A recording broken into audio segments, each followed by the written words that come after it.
Hello, and welcome to Circuit Streams and Niantic's Introduction to Niantic Lightship ARDK workshop and webinar. I hope you're all doing well today. Um, Curious to know, I love asking this question on all our workshops and webinars. Where are you tuning in from? I myself am in Calgary, Alberta, Canada. I see David. David, great seeing you from Montreal, Quebec. Ashish from India. Jeremy from France. Kevin, Brooklyn, Rajan, London. We've got India, Vancouver, Halifax, Toronto. Oh, good day, Tony. LA, California, Florida. Hello from Italy. Hey, welcome, Italy. UK is also quite an international audience. I love to see this. People from all around the world interested and excited about this technology and these tools. I see Hawaii, Colorado, London, Turkey. Love to see it. Well, welcome everyone from around the world. Good morning, good afternoon, good evening, depending on where you're located. Thank you for joining us. Super excited to be here today alongside a few people to share more about Niantic's Lightship ARDK and working together on building a multiplayer experience that you can come out with and show your family and friends afterwards. And really just to kind of help and wait for some more people to roll in before I kick off the presentation, I'm going to share a quick little video here just to get everyone a little excited, and then we'll get going with the introductions and moving on forward.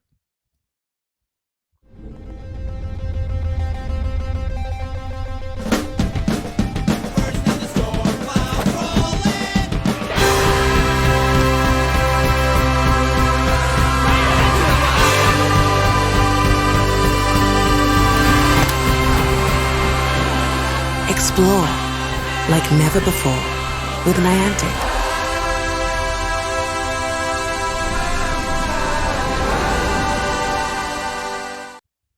Woo! Gave me the shivers. Well, this would not have been possible without the support of Niantic. So thank you, Niantic, for supporting this webinar and workshop here. A few housekeeping items before we kick things off. As you see to the right there is a chat. Please feel free to chat amongst yourselves, make any comments, share your LinkedIn profiles. If you'd like to network and connect with each other, you're more than welcome to do that. And at the bottom, there's a little kind of bar panel, navigation bar, I guess you could say. Beside the chat tab, there is a questions tab. So if you have any questions for myself, for our instructor and the one who will be leading the technical session today, Jerry, please do toss them into the questions tab. If you have questions for Niantic, because they're backstage and they'll be speaking a bit as well, toss them into the questions tab. It helps us see what hasn't been answered, really keep it organized, and get to it at the end for the Q&A session. Now, beside the questions tab, we do also have a polls tab. So I'll toss in polls throughout the webinar just to gauge the experience of the audience. For instance, I'm going to toss in a poll right now. So feel free to go to the polls tab. I'd like to know, what devices do you own? So I just published the poll. Feel free to check it out just so you can get familiar with the polls tab. I myself have a Quest 2, both an iPhone and an Android. I've got the Quest 1 as well. And that's really the extent of it. I've really got to get my hands on some more devices out there. But looks like lots of Androids as well. Oculus Quests, iPhones, Go, Rift, HTCs, Valve Index. All right. The Lamborghini of headsets. I like it. Google Glass. An oldie but a goldie. Perfect. Love to see that what everyone's kind of holding or using these days. But with that, let's get this show on the road. I'm going to slowly start doing some introductions here. I myself am named Stefan Lecina. I lead partnerships here at Circus Stream. I have over 7 years of experience in the tech industry, working with travel IT companies, learning management system providers, ERP and business integration platforms, and now in the beautiful world of AR, VR, and MR. So that's augmented reality, virtual reality, mixed reality, real-time 3D technology. And an interesting fact about myself, I was a member of Water Polo Canada. I trained with the Canadian Olympic team. I never got to go to the Olympics, but I used those skills to save a couple that were drowning in Mexico several years ago. But with that, it's a pleasure and an honor to have my colleague Jerry Medeiros join us Jerry is the director of education here at Circuit Stream. He has over 12 years of industry experience, game development, immersive tech, and he himself holds a Master's of Science and Business Administration, Computer Science, Leadership, and Innovation. So, an absolute gem, a man that is, the one of the wisest people that I've ever come across, and it's a pleasure to have him really show you all how to kickstart your own multiplayer project using the Niantic Lightship ARDK. And I'll pass it off to Chanel here from Niantic to introduce herself, touch up on the next slide as well, and then I'll get things rolling afterwards. Great to see you, Chanel. Yeah, thanks, Steph. Good morning, everybody. My name is Chanel Pingdi. I'm a program manager at Niantic. I work specifically on Lightship community events. I have a master's in learning design and technology, and that's kind of where I love showing my passion and bringing you guys great learning experiences like this today. And next slide, Steph, if possible. So just some quick announcements. We have a few upcoming events. September 15th, it's on a Thursday. It's different from our normal weekly Tuesday events, but it's at the same time, 11 a.m. to 12 p.m. Pacific Standard Time. We will be hosting a product session on Lightship VPS. And to follow up with that, we also are accepting applications for our VPS Developer World Tour. We're heading cities all around the world: London, Seattle, New York City, Los Angeles, and Tokyo for hackathons. So if you're interested, please apply on a website there. We're also going to be launching monthly mini jams, and that's going to be coming out next month. So check out our Discord, and if you haven't joined our Discord, the QR code is right there for you to scan. And thank you. Back to you, Steph. Thank you, Chanel. And I'll be sure to bring up this QR code later on as well. But I'll take 10 seconds for anyone to whip out their phones, tablets, just to scan that QR code. Join that Discord. Massive, super helpful, great community there. And Chanel, thanks so much for sharing all of this. I'll be sure to refresh everyone's memory about this later on as well. Perfect. So with that, let's continue on here. So today is going to be quite a jam-packed webinar and workshop. I'm going to do a quick introduction to Circuit Stream for those of you who are new to us. Then I'll dive into the industry. What can we expect with this industry? Where is it going? As well as an introduction or an overview of augmented reality for anyone who might be new to AR. But still, curious to know about these tools out there and to start building their own projects. Then I'll invite my colleague Jerry onto the stage to do that deep dive to help you all create a multiplayer project alongside him. That's going to take about an hour and a half or so, 90 minutes. But there will be breaks. We'll go slow, make sure everyone's able to catch up. If not, this will be recorded and posted afterwards. So don't worry if you're falling behind. We'll take breaks. We'll slow down. But however, if you're falling behind, don't worry. You'll have something to work with afterwards. So ask questions. If you do fall behind, sit back, absorb everything, ask questions, and both the Niantic and Circuit Stream team will be happy to help any way we can. Once Jerry's done creating that project alongside you, we'll dive into some of the courses and programs for anyone who wants to upskill and gain the skills to take this further. I'll wrap things up with some resources, and then we'll open it up for a live Q&A session at the very end. So if you do have questions, toss them into the questions tab. It'll be super helpful and helps us really organize and get to things efficiently. So who is Circuit Stream? Well, Circuit Stream is an education company focused on helping people get the skills to develop and design real-time 3D experiences. We started in 2015 when everyone was on the hype train for building projects and experiences, but there was no real means of learning how to do this themselves. There was a gap. So we came in 2015, and ever since then, we've had a focus on education, and we've had the pleasure to reach over 45,000 learners worldwide. So honestly, a pleasure to reach as many people as we have so far, and looking forward to reach even more. Now, Circuit Stream is also a Unity certified programmer, as well as professional programmers, Unity authorized training partners, and all of our instructors are certified instructors as well.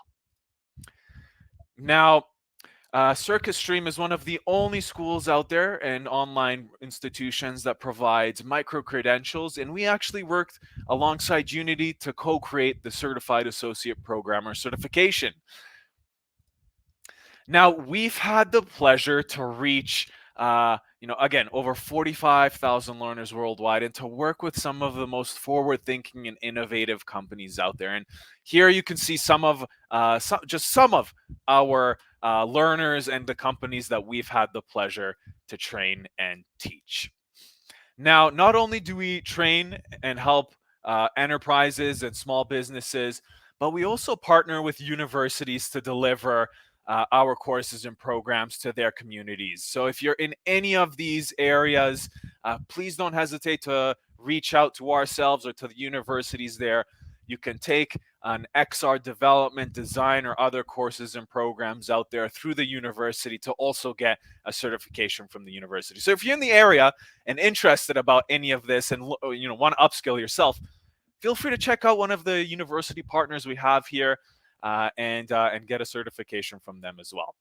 So again, we train enterprises, we partner with universities, but we also teach individual learners like some of you here today joining us. And we've done this through 3 main courses and programs: our XR development with Unity, 10 weeks, beginner friendly, all live and online instructor led. Similarly, an XR design course, also 10 weeks, beginner friendly, live and online. And then we have one that's more career oriented, the Unity Developer Bootcamp. And this is 24 weeks long, much more intensive. You do need some foundation or fundamentals before diving into this program, but really there to help you kickstart a career in this industry and space. But I'll touch up on these a little bit later. And we've loved to see where our learners go afterwards. We've had for 3 consecutive years students get into Oculus's Launchpad program and receive further support and sometimes funding to continue the projects they started off with Circus Stream. And then we've even helped so many people land roles at various organizations after they've taken a program or courses with us, from Bungie, Electronic Arts, Microsoft, Meta, you name it. We've had people join various different organizations after they've learned the skills to be successful. Now, we do have an AR multiplayer development with Niantic Lightship short course. I'm going to touch up on this a little bit later on as well, but this is scheduled for September 10th. Join the waitlist if you're interested, even after this webinar and workshop, to dive into Niantic some more alongside Circus Stream. September 10th, we have a short course scheduled. So please, if you're interested, join the waitlist, reach out to the team to learn more, but I'll share more about the program later on today. So now that you've learned a little bit about us, what are you going to learn here today? Well, today we're going to show you what projects you can start building with Lightship, what Niantic Lightship is, and why it is important for AR development. We're going to touch on Lightship shared AR experiences. And by touch on, I mean we're actually going to create a project altogether in 90 minutes. The basics of setting up multiplayer capabilities via ARDK, how players can synchronize data, how to integrate networked session between clients, and building a prototype of a multiplayer tower building AR game. So super exciting. You're going to come out with a project to show for afterwards. And again, if you fall behind, no worries. We'll all work together. This will be shared afterwards. So if you do fall behind and you can't catch up, you'll get something to work with, but ask questions, absorb all the material. That's probably the best recommendation I can offer.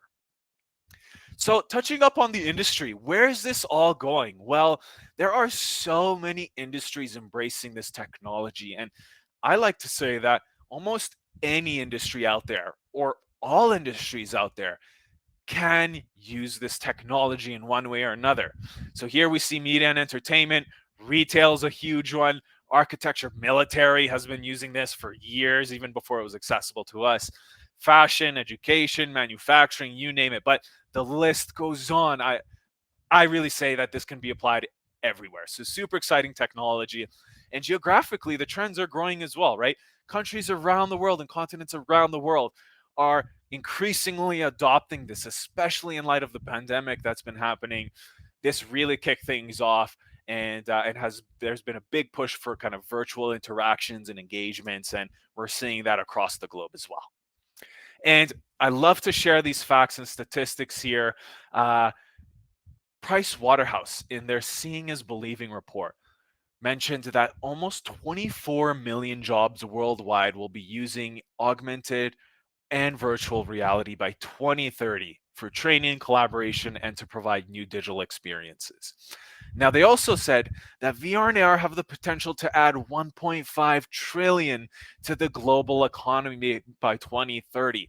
So again, so much growth potential with this industry and technology, and it's great to see people from all around the world tuning in to learn more about this.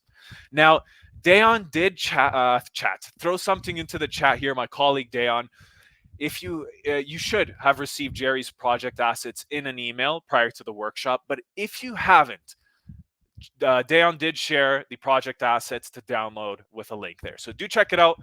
Go to the chat there. Click on the link, download it if you haven't downloaded it already. So we'll still have some time before we get into it. Now, learning XR skills is an advantage. So Hire.com mentioned there was 1,400% AR and VR job growth in 2020, 601% demand growth for real-time 3D engines, and $20,000 increase in salaries with Unity skills supposedly. So again, the value of these skills are huge, and again, with the trends of how the industry is growing, I see this as being a friendly future. Now, some interesting stats that I found recently. So Pew Research Center, the Metaverse in 2040 report, just a few weeks ago that a colleague of mine shared, mentioned that according to the World Economic Forum, the lack of digital skills among their people cost 14 of the G20 countries 11.5 trillion. And it also reported that by 2030, US talent shortages and skill gaps could cost its economy 8.5 trillion. So it's great to see everyone here, wanting to learn more about this, getting excited, interested. The future is friendly, so much growth potential, and we're in a good position, seeing that there is potential lack and talent shortages on this side of things. So, what is augmented reality? So, for those of you who might be new to AR, augmented reality is known as, again, AR, and allows for virtual items and information to be overlapped in the real world. The user can use AR glasses or even use any digital screens such as smartphones and tablets. And by using these items, the user is not isolated from the real world around them and can still interact with and see what is happening in front of them. So the most well-known example of AR is Pokemon Go, the game that overlaid digital creatures onto the real world. So thanks, Niantic. Or Snapchat, for instance. Snapchat filters that put digital objects such as hats or glasses onto your head. So I'm going to toss in another poll here, because I know some of you, are fairly experienced with augmented reality. So I'm going to toss in a poll. Please navigate to the polls tab. I'd like to know, how familiar or experienced are you with Niantic Lightship ARDK? So I'm going to publish the poll. It's been published. Let me just see. So 10, you're an expert. You're a Jedi Master, the Chuck Norris of Lightship ARDK. 1, you're a beginner. You just heard about ARDK. So very curious to know where you're at. And this will also help my colleague Jerry tailor the technical side of things afterwards. But talking about the evolution of AR there, I do like to say that we are I like to compare it to the evolution of the mobile phone. So when kind of mobile phones kicked off, we had these large brick-like phones that you can break down walls and buildings with. But as years went on, the hardware got better and stronger, the software got better and more effective and efficient, and devices were just more convenient to hold and to use. I'd like to say that they got smaller, but with our smartphones today, they're they're quite large again. But nonetheless, so this is how I like to compare the evolution of AR. And where are we today with AR? Well, you know, I'd like to say that we're at that first generation iPhone moment. I'd like to potentially move this down back to the Samsung mobile one. Why? Because there's still so much room to grow with augmented reality. Having more convenient devices out there. The software's got to grow more, and it depends how you're looking at this. If we have brain machine interfaces and augmented reality working with that, I'd like to say that we're about at that iPhone moment there. So move the arrow back. But with that, this is the first kind of augmented reality experience that was captured. So this one's hanging off the ceiling. So you are kind of stuck in one place, but information was overlaid with this device here. Then it was the military. Military, big budgets, lots of money, so they got their hands on this technology way before the public did. But with this, we have our AR devices here today. This is just a joke, just an iPad stuck to someone's face. But we've got the HoloLenses, and the future is friendly with other organizations out there looking to create AR glasses and even more powerful phones for mobile experiences. It's going to be great. And the augmented reality market size worldwide in 2017 and 2018 were just a fraction of what is forecasted to be in 2025. This says, what is it? Billion. So 198 billion by 2025 for market size. So big potential with this technology here. But with this, for those of you who want to see how AR can be applied in some areas and others, this is one that the news uses for augmented reality. It's just an example of what AR and some of the use cases of AR can be. Look at this car. We're after the storm. The roads have been cleared. We're ready to get back out on the roads. Let's bring this car out, actually, into augmented reality and show you what I'm talking about. Because you hit the roads are clear. Visibility looks great, right? You think there's no problem. But then you get behind this guy. The one that doesn't clear the snow and the... So, an example of augmented reality in action on TV by the news. So again, you can apply this to so many different industries and areas. And it really looking forward to seeing other areas that we apply this that we don't see today. But with this, let's get this show on the road. I'd like to invite my colleague Jerry Medeiros onto the stage, our Director of Education here at Circus Stream. Again, a pleasure and an honor to have Jerry join us here. Jerry, how are you? And thanks so much for joining. Hello. I'm good. How are you? Doing very well. Jerry, before you do kick things off, I have one last little video to share. Just a little, Niantic hype up, and it's a multiplayer, video that I'll be sharing, just to give an audience just another idea as to what is possible with Niantic's tools. Is that all right, Jerry? Yeah, sure. Perfect. So I think it's only a minute long or so. So here it goes. Oh. Ha, nope. Silly me. Already shared this one. There it is. All right. In 5G cities across the world, stories are unfolding.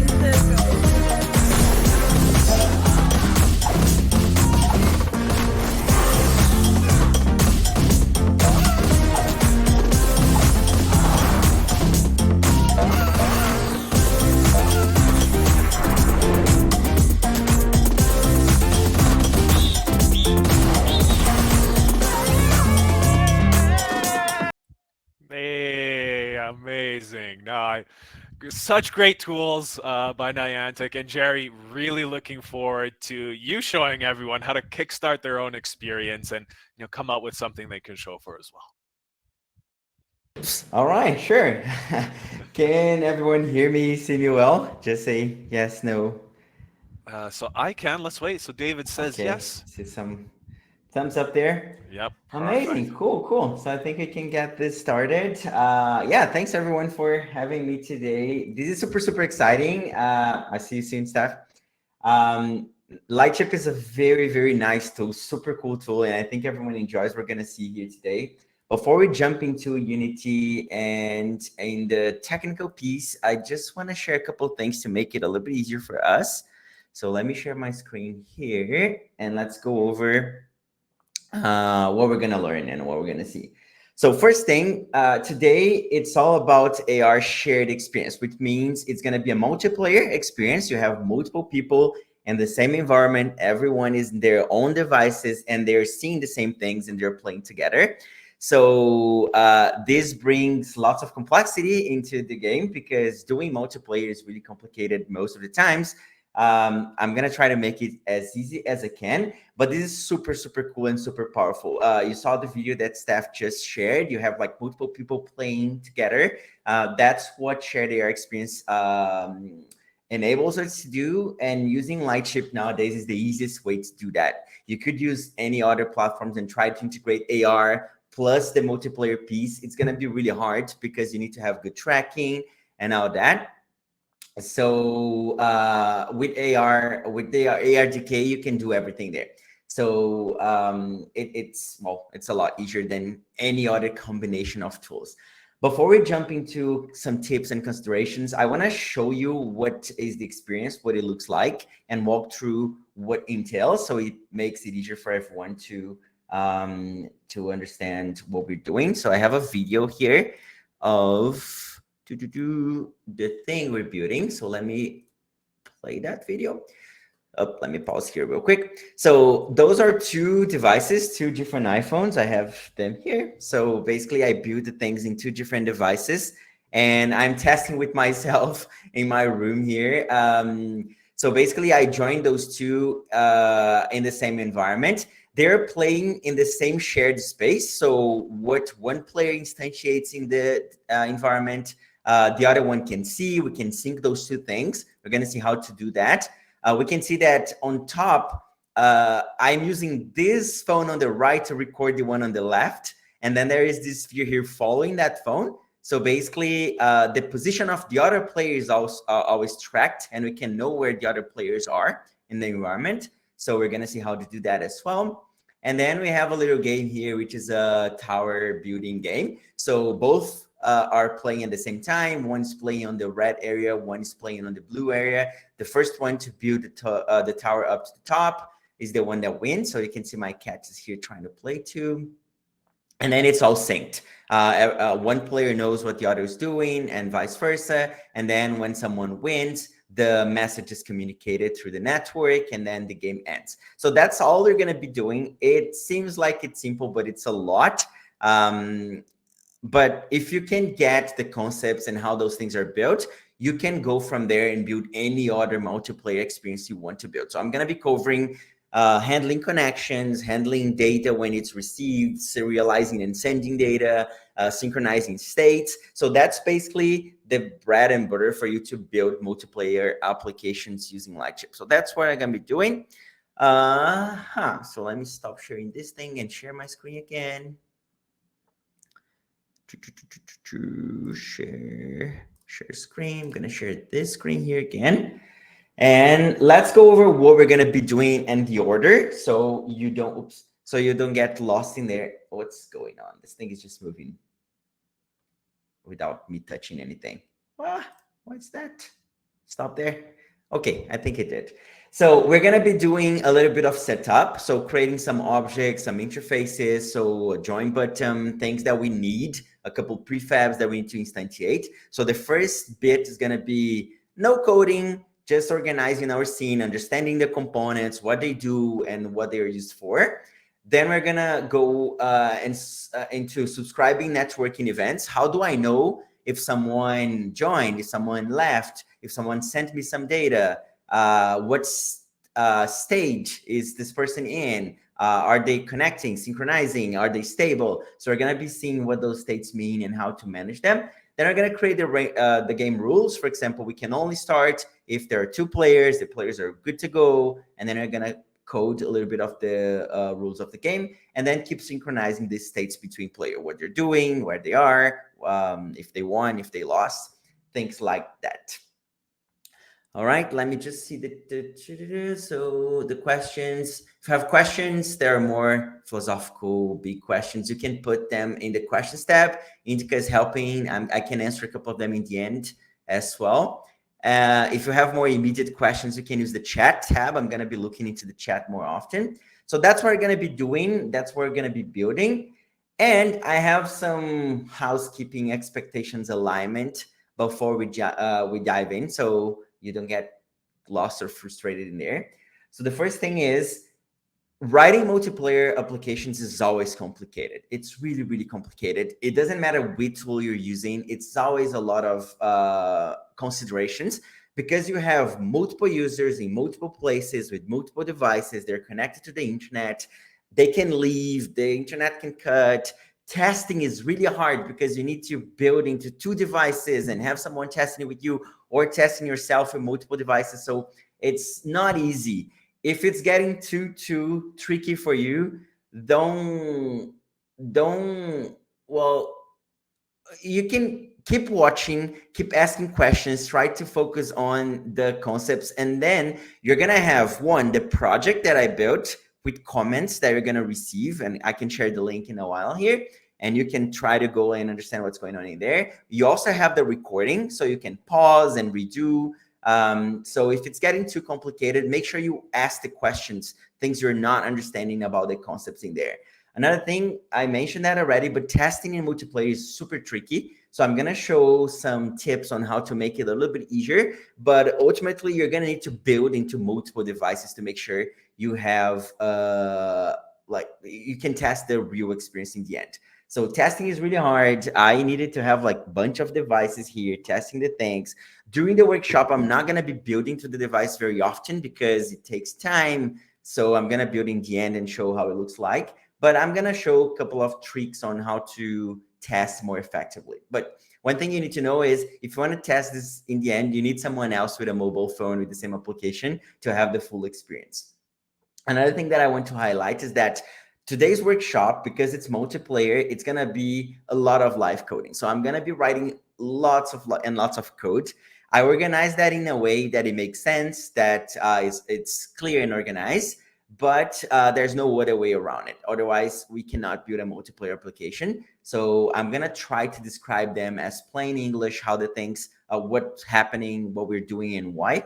But it's going to be a lot of flight coding. So my recommendation is, if you don't know how to code yet, if you don't know C#, it's something we're still working on, focus on the concepts that I'm explaining. What is the host? What is the peer? What's serialization? Why those things work the way they work. And then once you are more comfortable with coding, you can come back here and you know what's going on. So if you're an experienced coder, that's all right. Or if you know how to code a little bit of C#, that's fine. You can try to follow along. If you're not, I recommend that you open the project that's already done and just go over what I'm doing.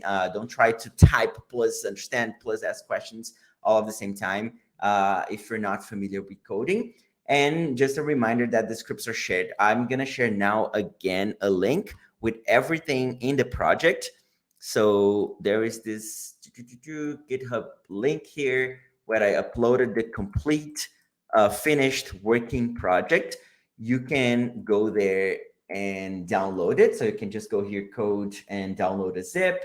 There are only 2 classes. There are here under scripts. So one is the game manager, one is the spawner. Most of the things are in the game manager. You can see that I put comments for everything. I'm explaining what's going on. So you can use this if you want to,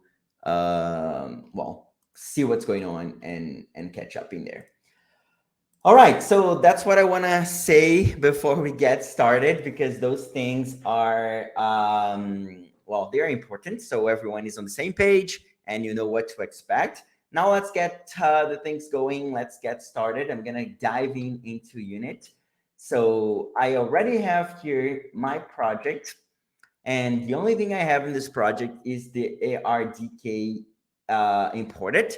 So you can go to Lightship, sign in, it's free, download, and then you're gonna have the same things we have here. Another thing that is important is the authentication. So you need to have created the authentication asset here. This has a code that you can get from your dashboard in there. So we send a video previews on how to do those things, but it's just like importing and having the authentication here. If you don't have that right now, the authentication right now, you can add that before you build, but those things are important. They need to be here so the project works in the end. All right. So let's get started and let's start building. So the first thing we need to understand when we're dealing with AR is that this main camera that starts here with Unity, this main camera is not an AR camera. It's a virtual 3D camera. So I'm gonna delete this. I'm gonna get rid of this one. And we're gonna bring a different type of camera here. So the way the Lightship AR SDK works is with some managers. So it has different managers for different things. So if we're working with plane tracking or localization, you're gonna use different managers. They already have a couple of prefabs that you can find under ARDK extensions prefabs. So here we have some prefabs that we can use in different situations. I'm gonna start with this AR scene manager, and then we can go over what are the fundamental, most important components we need to have. So I'm gonna drag this AR scene manager component into my scene.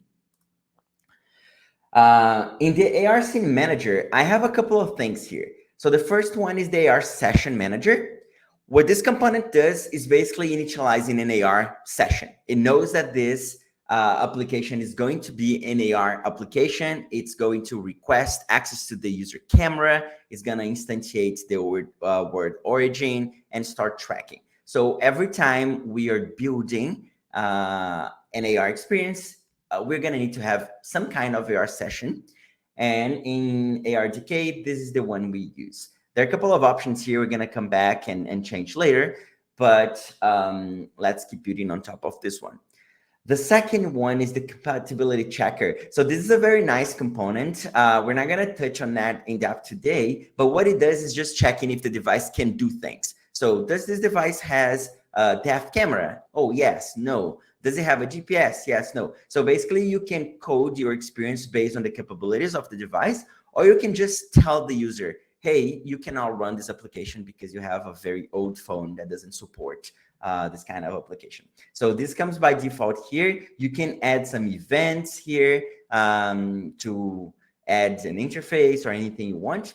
But basically, this is the capability checker. So if I just build my application right now to my Android, what's going to happen is it's going to request my camera. It's going to open my camera, and I'm going to see my environment. Nothing else is happening visually because we didn't do anything, but this is basically an AR application already. That's all you need to have your AR application up and running there. Because we're dealing with, and another thing, I said we need to delete the camera because we're going to be using an AR camera. It's already part of the scene manager. So this has another camera. There is black, just renders black because this is going to be replaced with the camera feed. And then we have here a couple of components, rendering manager and position helper. So this is basically the main setup for us to have an AR application there. Is the resolution all right? Can you see and read? Is it all good? And someone say yes, no. Should I try to change size? I see some thumbs up. Okay. Some people say it is not the best, a little bit blurred. As long as I modify my screen layout. Let me try to reduce my resolution a little bit and see if it helps. Oh, I'm gonna try to make this a little bit lower resolution, which is not very good for me. but it might be better for the recording. What about now? Is it any better? Woo. What do you see? Oh yeah, all right. It seems like it's better. Can read better. Okay, so I'm gonna just be with this larger weird resolution for me, but if it's the best for everyone, I think that's okay. Cool. So it's getting worse. It's getting better for some people, worse for some people. I don't know. Just do full screen and that should do it. It's viewable. All right, cool. Let's keep with this one and hope it's the best for most people there. So now we need to add a couple more components to the scene manager. So the one we added right now was just the basic AR session. It's gonna handle the AR session. And we also have the capability check that just comes built in here. Another component I'm gonna add here is a plane manager. So I'm gonna search for AR plane manager. What a plane manager does is basically allow me to track planes in my environment. So if I'm moving around with the camera and then I have a table or a floor or a wall, this is gonna be recognized by the AR session and by the AR decay, so I can use those planes. We're gonna be using a plane later to instantiate our game board. Our game is gonna run on the floor or on a table, wherever the host selects, but we need to track the planes in there. So the way the plane tracker or the plane manager works is I need to tell it what kinds of planes I want to track. So I can say all of the planes, no planes, just horizontal or just vertical. So in our game here, for example, if I don't want my user to place anything on the walls, I could track only horizontal planes. So it's going to make sure it's not tracking walls or things like that. So that's how it works. That's basically how it works there. And that's all we need to do. If we want to visualize the plane just for debugging, or if you want to like create a texture in the plane, we can add a plane prefab here. So I'm going to do that just for debugging. The Lightship SDK already provides one prefab that we can use. So if we go under extensions, plane finding, there is this debug plane. So this debug plane is basically like a plane we can use. There is also this plane prefab that I like more. This one uses a shader that can shows the plane, so we can use it. So I'm gonna go back here in my session manager and just drag this plane prefab into my plane manager component. So now, if I build this application, what's going to happen is it's going to request access to the camera, and it's going to start drawing this plane prefab on the horizontal planes that it finds. So my floor is going to start to become, well, shaded with this prefab in here. So that's all happening right now. That's basically what we have in there. But we already have a nice, simple AR application. So let's keep building on top of that. Another thing I want to add to this AR session manager, because we're dealing with AR multiplayer, we want to do a shared experience. We need to add the components that are related to that. So there is a network session manager. So what this network session manager does is basically transforming this AR session into a shared experience AR. It does a bunch of things. It handles networking, it handles events, connection, disconnection. We're going to see how to do those things in code. And one of the important things, it has a session identifier. So the first concept that I want you to take note and understand is the session identifier. If I have an application, it's this game here. And how do I connect two people together? If I want to play with my friend, how do I make sure we are in the same room, we're the same application playing together? We need to use the same session identifier. So the session identifier can be anything, any text. It just cannot be empty. And we can even create an interface for the player to define what they want it to be. So we're going to do that later today. you can relate to many multiplayer games. You have, for example, I can't remember the name of that one that you need to find people and murder them and hide. Now the name of the game is not in my mind, but you can share code with your friends and then they join the same room. So that's basically what this identifier is going to do for us there.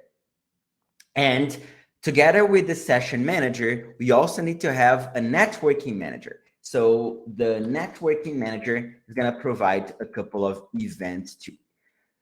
So those are all of the components we need to make this start being an AR with plane tracking and multiplayer capabilities in there. Another thing we're going to need to add, and this is only for Android. So if you are planning to build for Android, you need to add a permission requester so the application can ask the user if they allow you to use their camera. On iOS, that's done in a different way. I will show later. But for Android, there is a component called Android permission requester. So you need to add this if you want to build for Android and make it work on Android. And then we need to add a permission to the list. So I just click on the plus button, and they have a couple of permissions here, depending on what we're doing. For today, we only want to request camera permission. So what this component is going to do is when the application runs for the first time on the user device, it's going to request access to the user camera. And if the user says no, I'm sorry, you cannot play. If they say yes, then the AR session starts. So now we have everything we need to start. Among Us, yes, thanks for people there. That's exactly the game I was trying to remember. It's Among Us, yes. So you can make your Among Us. There is AR, why not? And well, that's gonna be busy. You're gonna need to have lots of space, but yeah, that's the game I was trying to remember. Cool. So now we have all of the components we need. All of them are in place. We're gonna need some modifications to those components, and I'll explain why real quickly.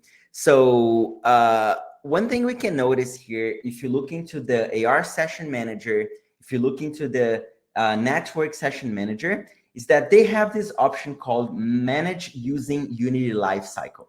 So if those things are enabled, what it means is that the ARDK is going to define when to initialize, when to destroy the session based on Unity events. So on awake, it does something, on start, it does something. We don't want to do this because we just want to start that when the players are ready, when we're sure we can start the game. So in the AR session manager, I'm going to disable the manage using Unity lifecycle. I am going to do that in the AR networking, in the AR networking session manager as well. AR networking session manager as well. So, oh no, yeah, here and here too. No, this one, actually, I want to keep this one. I will disable this component. So just recapping here, on the AR session manager, I disable the manage using lifecycle. On the network session manager, I also disable that, and I disable the AR networking manage completely. This is because if I have this component enabled in the beginning, it's gonna start doing things before the user is ready. So only when the user presses join and everyone is ready to go, we're gonna enable this based on when the player is ready. So this makes things a little bit easier because if you have all of them managed by the RDK, you're gonna have weird behaviors. Like the session is gonna be created and the other player is not ready yet. So the way I think it makes more sense, the way I have been doing that is just keeping those disabled, and we're gonna enable them based on when the player starts the game. Cool, so let me get back to the chat here just to see if there are any questions, outstanding questions, things I could help with. I see that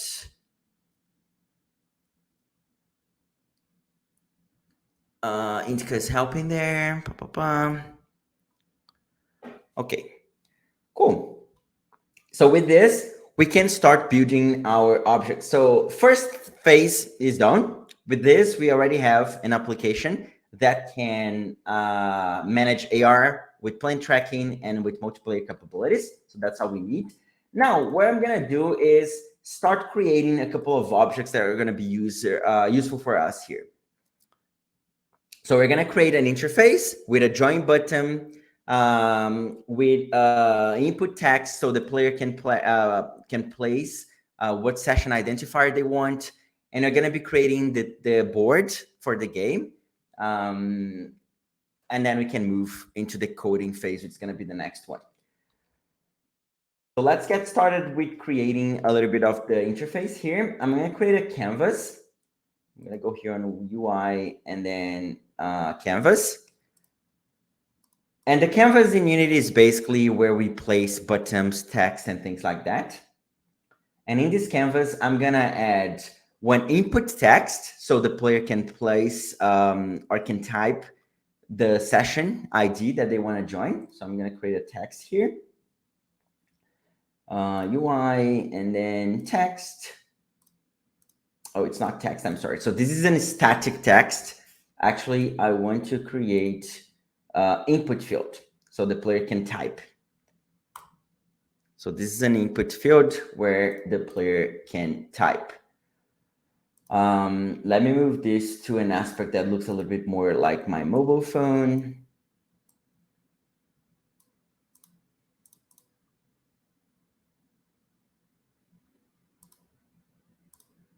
So this is 16 per 9. I actually want 9 per 16. There we go. And I will position this somewhere here. And I will anchor that on the top. So if I move this screen, or if we have like different devices with different sizes, it's not a big of a problem. Actually, if it's too small, it's not gonna work, but it's not that important for now. And I'll also create a button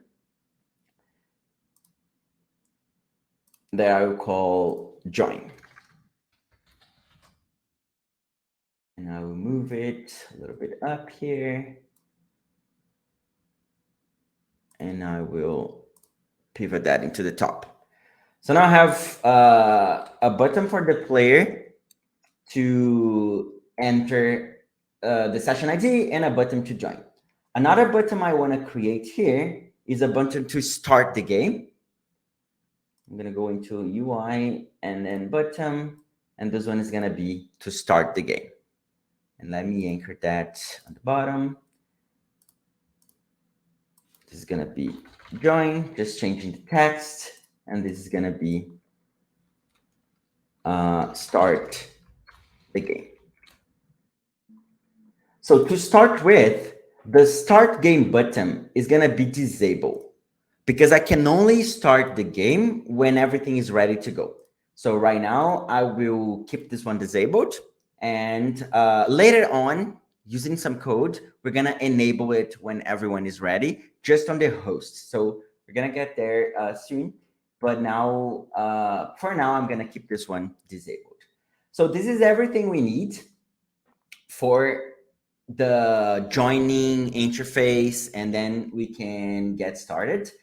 I'm going to create another canvas, and this one is going to be for the end game. When the game ends, we can enable that and tell who won, who lost. So I'm going to create another canvas. And the reason why I'm going to create a different canvas is so when the player joins, we can disable this completely, and then we can enable the other one completely. So if we create everything together here, it's going to be harder to enable and disable components for different phases of the game. So this is for the beginning of the game, and the other one is going to be for the end of the game. So I will create another canvas here. And this one is going to be end game. Let me call this end game. So in this one, I will just create a panel. So a panel is just like a visual representation. You can group things together. Just create a panel here. So it has like a little bit of an overlay. And then in this panel, I will create a text, because later we're going to place in this text if the player won or if they lost. So basically, let me increase the font size a little bit and organize. There you go. It doesn't need to look pretty for now, but this is gonna enable us to tell who won. And this one is gonna be completely turned off too. We're gonna turn it on later when when someone wins. Cool. So now we have all of the interface we need, and we could jump into the code. But before we jump into the code, let's create the board of the game. So I'm gonna show you how I created that. I will create an empty game object here just to hold the whole board. And the way it's gonna work is we're gonna have one area for one player, another area from another player. The way I did that was with 2 cubes. So one cube is just an area for one player, the other one's for the other player. So I'm gonna convert this into a prefab. Let me create a folder here. It's for prefabs. A prefab is something I can instantiate later. So let me drag this here. Now it's a prefab. We can edit this prefab. So I make sure it's on the 0, 0. And here we're gonna create 2 cubes, one for player 1 and one for player 2. So I will just create a new cube. Actually, let me edit the prefab directly. It's gonna be better. So what I did here, instead of editing that here in the scene, I will edit the prefab directly. Just double click the prefab. So we have a little bit more space here and we can only see the prefab. So I'll create a cube. And this one is gonna be the area for the player 1.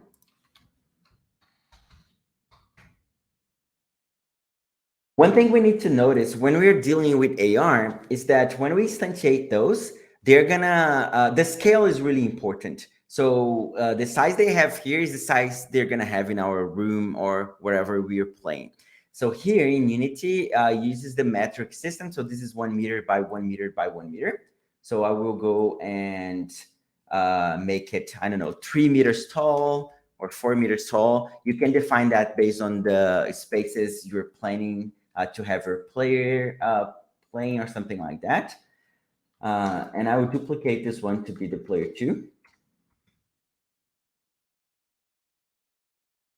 So you can space them out as you want. So just remember that this is going to be instantiated in your environment. So in your room or wherever you are. And they're going to have the same size. So this is going to be 1 meter width by 3 meters here. So it's going to like almost occupy all the height of my room. But that's basically how it's going to work in there. We also need to have a spawn point, like a place where we create the cubes. So if you remember in the video, every time we touch, it's going to create a cube and spawn that cube with a rigid body. So we need to create a spawn point from where those cubes go down for each player. So I will create an empty here, and this is going to be the spawn point for player 1. So I'm going to drag it all the way up here.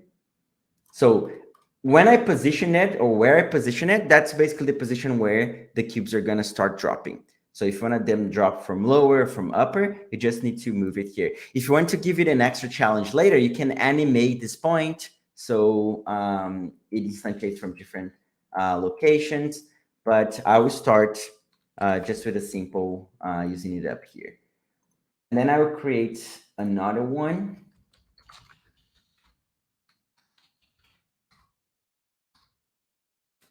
For the player 2. So this is going to be for player 1. This is going to be for player 2.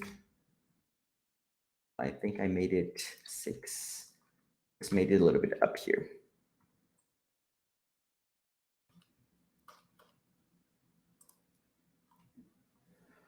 Cool. So this is going to be our board. That's almost everything we need for our board.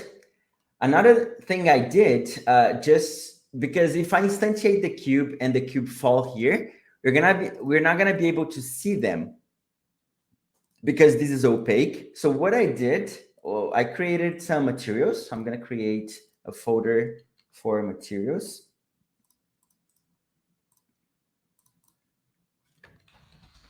And a material is basically a description that we can use to change colors, textures of things. So here I'm going to create two materials, one blue and one red. So I'm right click, create, and I'll select material. This is going to be the red material.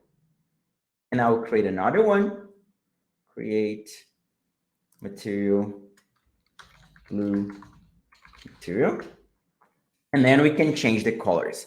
So first thing, because I want them to be transparent, here where it says opaque, I'm going to change it to transparent. Here where it says opaque, I'm going to change it to transparent too. And then this one, can change the color to red and add some transparency, maybe a little bit more. 56, that's what I use. And here, it's going to be 56 as well. Oh, I made both red. This one should be blue. There we go. And then I can drag them here and here, or the other way around.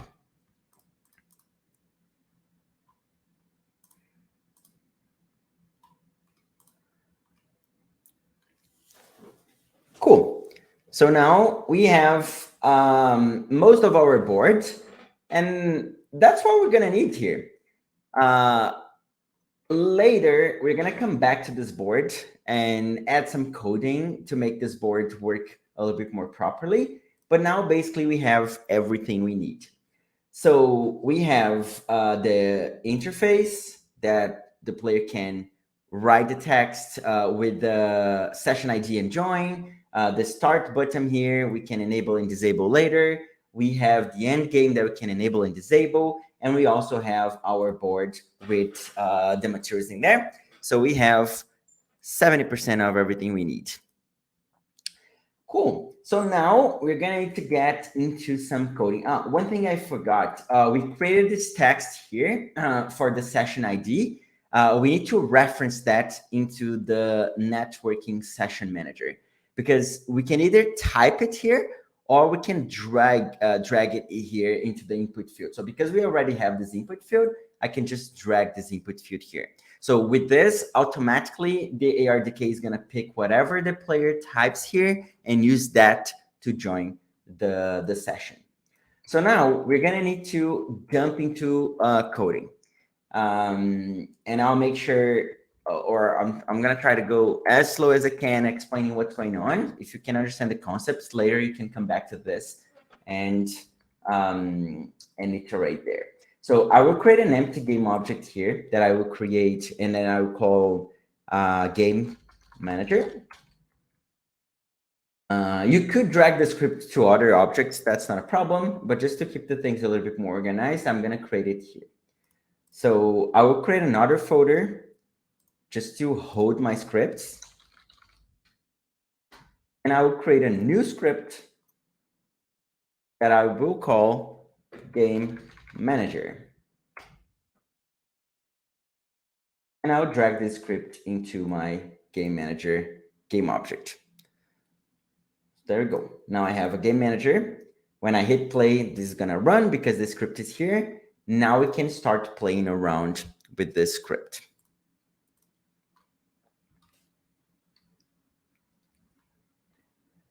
All right, so for now, this script is pretty plain. It doesn't do lots of things. We're gonna need to have a couple of references here. And this is where it starts to get interesting. So we can listen to events. So basically what we wanna do is we wanna listen to events. We wanna know when the player joined, when the player disconnected. So here, we need to have references to a couple of objects. So the first object that we need to have reference to here, and I'll create a variable of the type, is the AR. Actually, let me make this private and then we can go over that. AR networking, and the names are a little bit big, but the good thing is that most of the times this thing helps us autocomplete, not always. So this is the AR networking manager, and then we can give it any name. Oops, manager. AR networking manager. So this is a reference. Oops, now the things are so small that I cannot see. There we go. To this component, AR networking manager here. So we need to have a reference to that. In order to be able to use that in code, we need to import. Did I type that wrong? AR networking manager. Yes, I did type that wrong. Manager. There we go.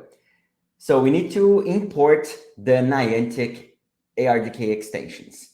So we can just type here using Niantic ARDK extensions, or if we're using Visual Studio, most of the times, if it doesn't recognize a class, you can just go here and use the helper to import that for us. So this is the first reference that I have. This one, I'm gonna need to drag from the inspector, so I have a reference to that. So I'm gonna add the attribute serialized field here. So what this thing does is basically allow me to see this reference into the inspector. So if I go back into the inspector, when I select my game manager, now there is a slot here for me to drag AR networking manager. So we can just drag this component here and it's going to pick up the correct component. So now I have a reference to the AR networking manager in my code.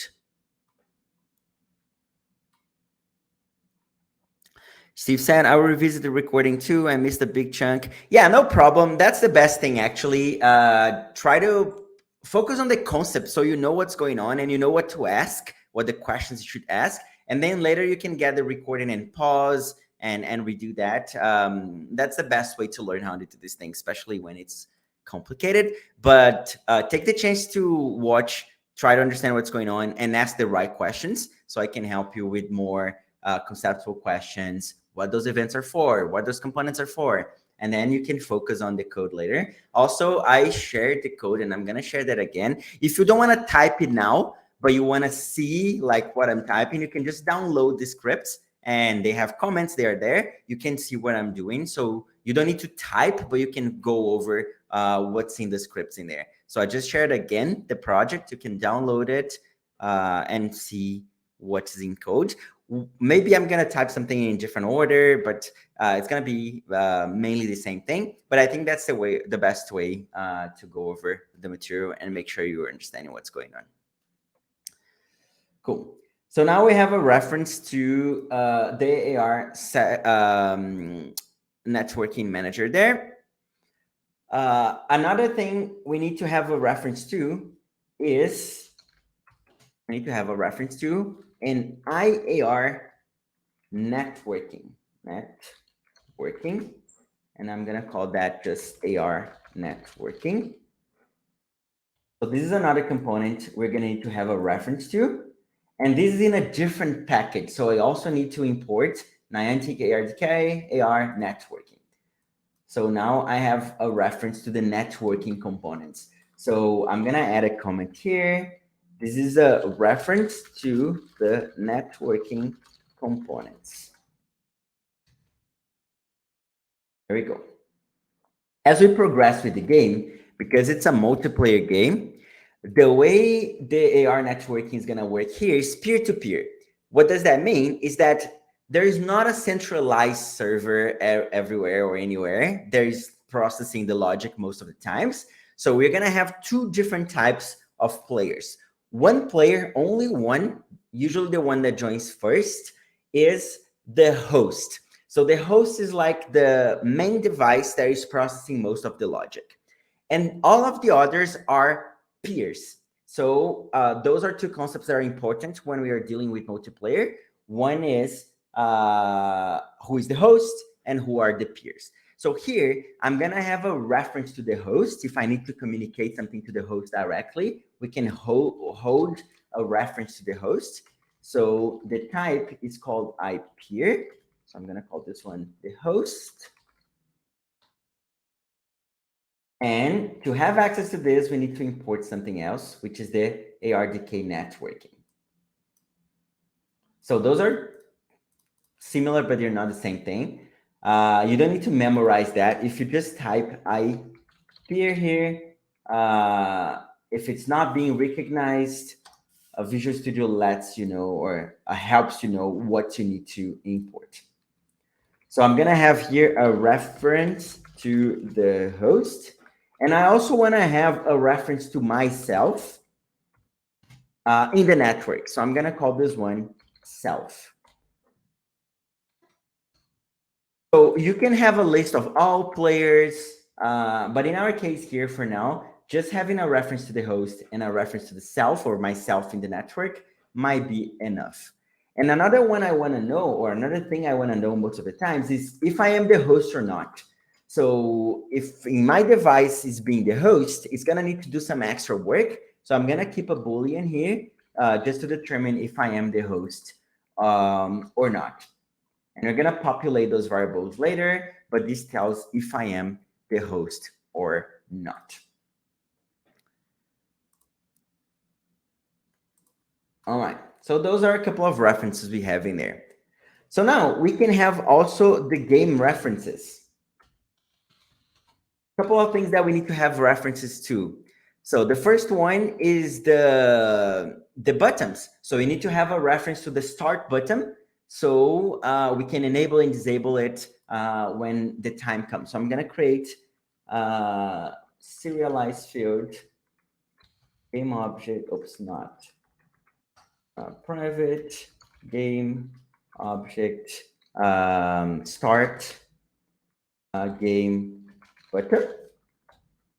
Later, we're going to drag this reference. But the reason why I want to have this reference here is because I want to turn this button on and off based on if the player can or cannot play. I also want to have a reference to the canvas. Start game canvas. So this is because as soon as everyone is ready, as soon as the game starts, I want to disable the canvas so we don't have the join button and the input text button on the screen. So we can just disable that completely when we want. Another reference I want to have here is the end game canvas. So when someone wins, I can turn that on. And I also want to have a reference to the text inside of the canvas. So when someone wins, I can change the text to you won, you lost, based on who won and who lost. So I'm going to create a text reference to the end game text. And here, to have access to the text, I need to import the UI. So I'm going to use the same thing and just import using Unity Engine UI. So those are the initial references we need to have. Basically, the initial references we need to have there. Check the chat here. See if someone is...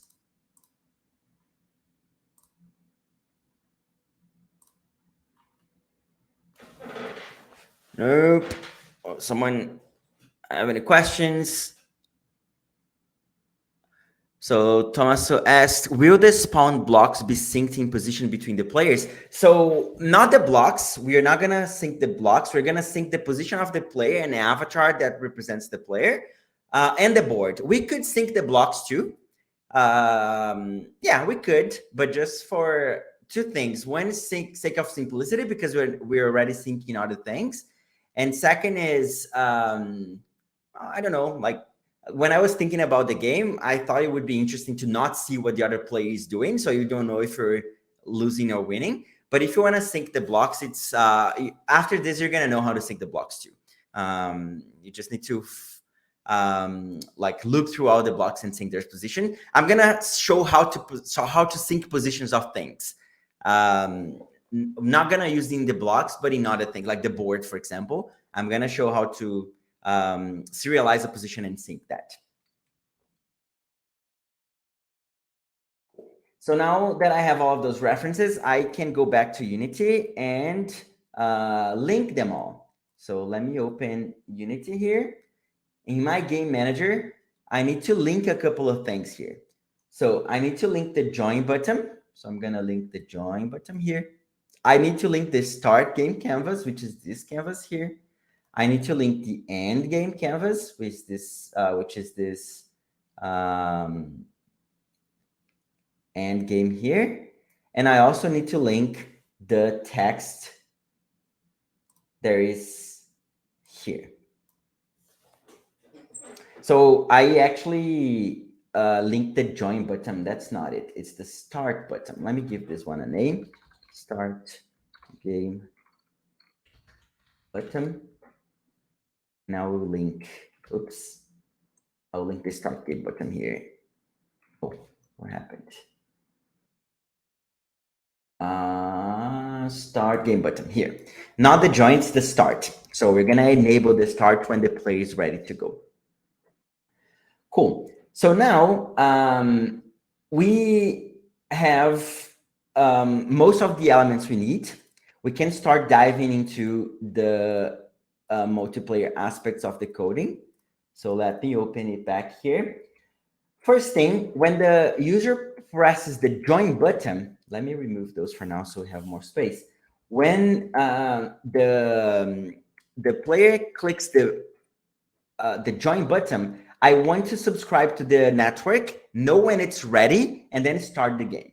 So we're going to create for that a public function that I'll call join. Nope, no join break, just join.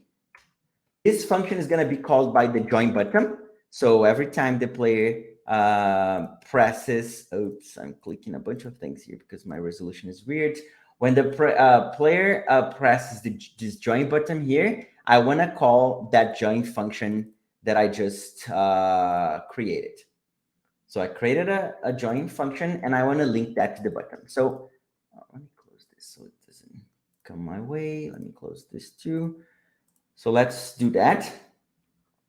In the join button, I want to link a behavior. So every time this is clicked, I'm going to select the join button. Every time this is clicked, I want to drive a behavior. So this behavior is in the game manager. So I'm going to drop the game manager here and I will select the function join. So this is binding the events that I created in code with this button. Every time someone plays or presses this join button, it's going to call this join function here. And what I want to do in this join button, two things. The first thing is I want to enable the AR networking manager. If you remember, the AR networking manager is disabled.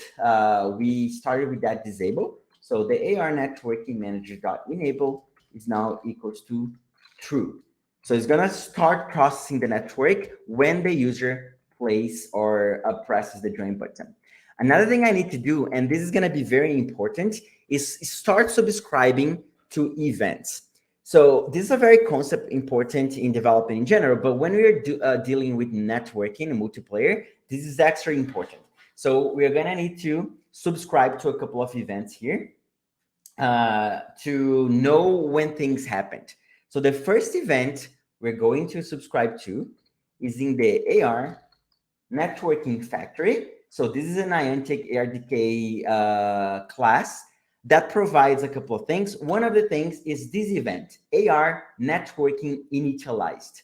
So this event is going to be called when the networking is ready to go, when everything was created internally and the network is ready to go. So we can only start looking into other events if a player is connected, if a player is disconnected, once this one is ready to go. So I'm going to subscribe to this. To subscribe to this, we need to have our specific function that's going to be called when this event is dispatched. So for that, the operator we use in Unity is this plus equals to. And then I can create a function that can have any name. I'm going to call my one on network session initialized. So that's how, oops.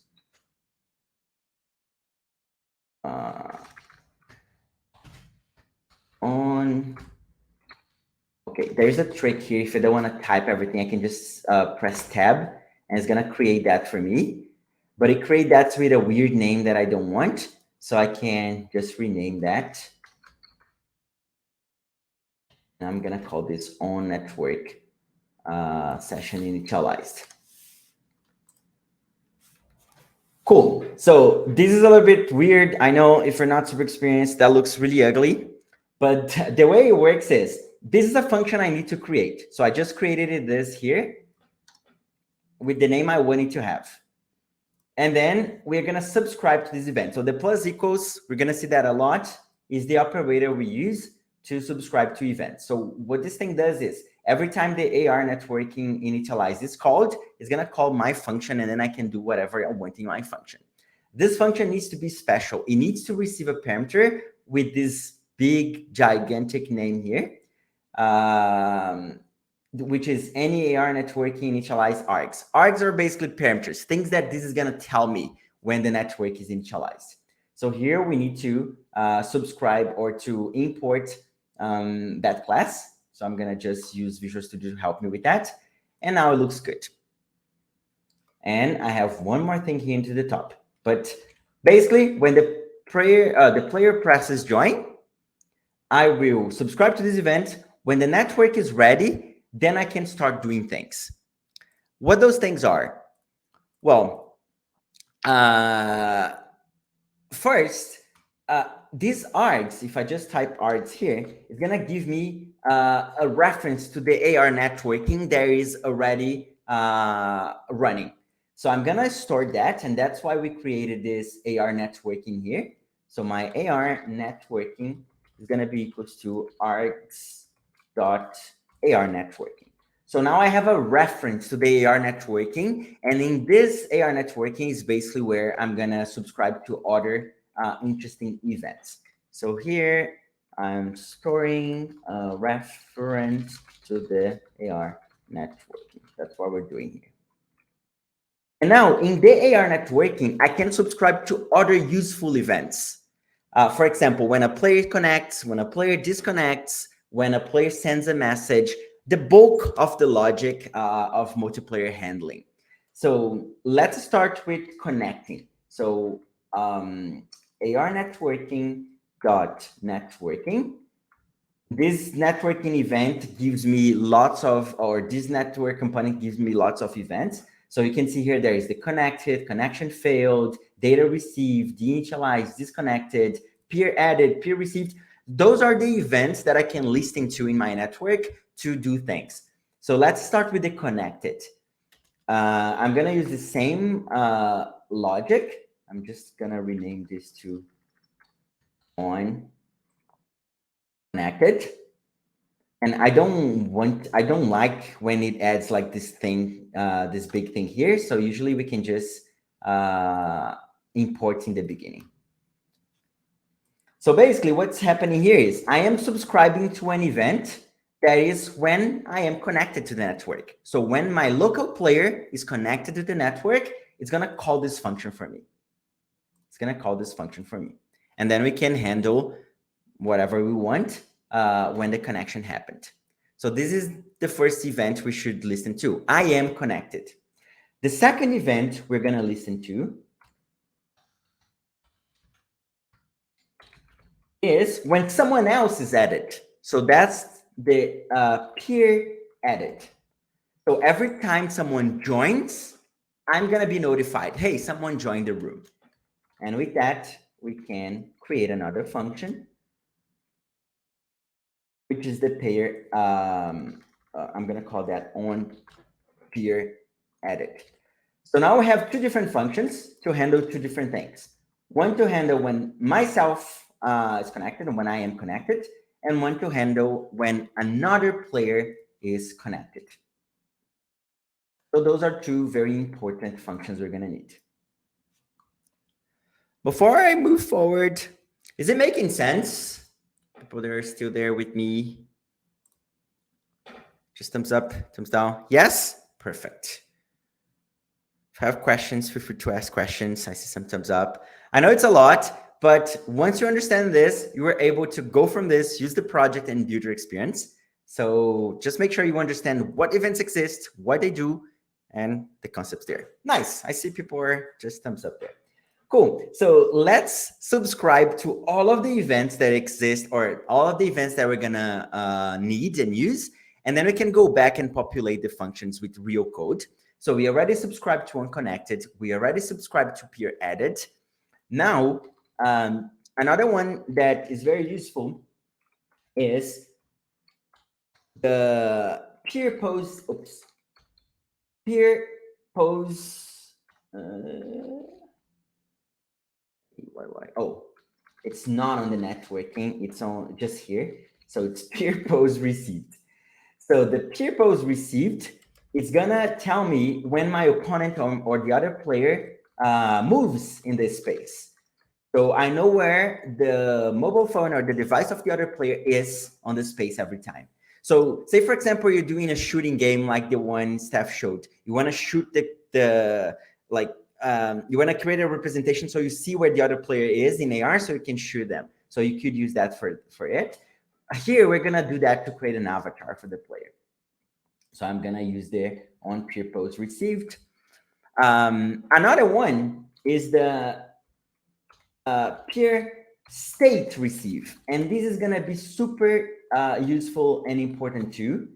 This is going to tell me every time some peer changes its state.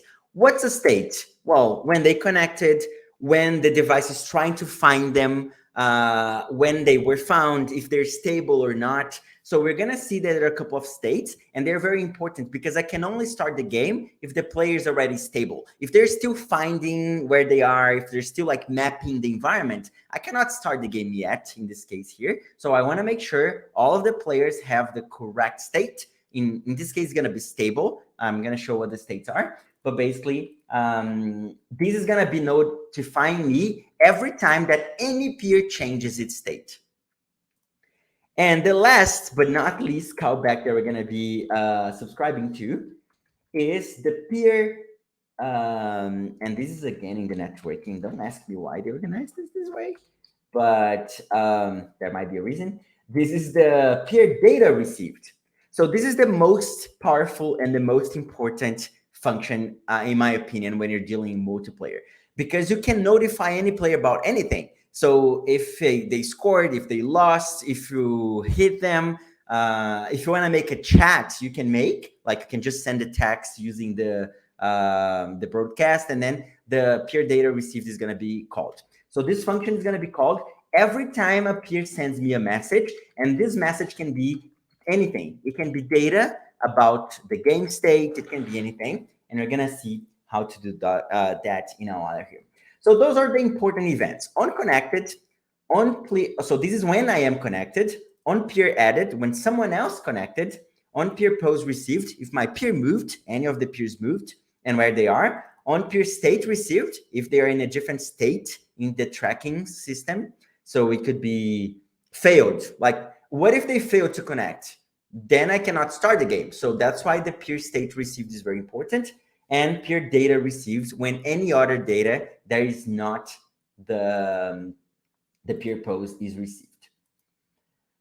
Cool. So now we can start populating those and creating some logic for the game in there. So the first thing is on the unconnected. And let me reorganize this because every time I create it creates on the top. So I want this to be the first. So when I am connected, when I am connected, what I want to do is store some references. So those args here, the arguments here, they bring me who is the host, a reference to the host, a reference to myself, and tells me if I am the host or not. That's all I get when I am connected. And that's enough for us to start storing our references. We created this variable self, and I'm gonna store my own reference, a reference to myself. I'm also gonna store a reference to the host. The host is the player that is hosting the game. It could be the same. If I am the host, those objects are the same, but that's not a problem. And then I also wanna store if I am the host or not, so I know if I should be doing things or not. So that's all we do. That's all we do on connected. I just store references. But when a peer is added, I want to keep a list of all peers that exist in my game. And we're gonna keep an avatar for this player. So what I'm gonna be doing now, and let me just go back to the chat here.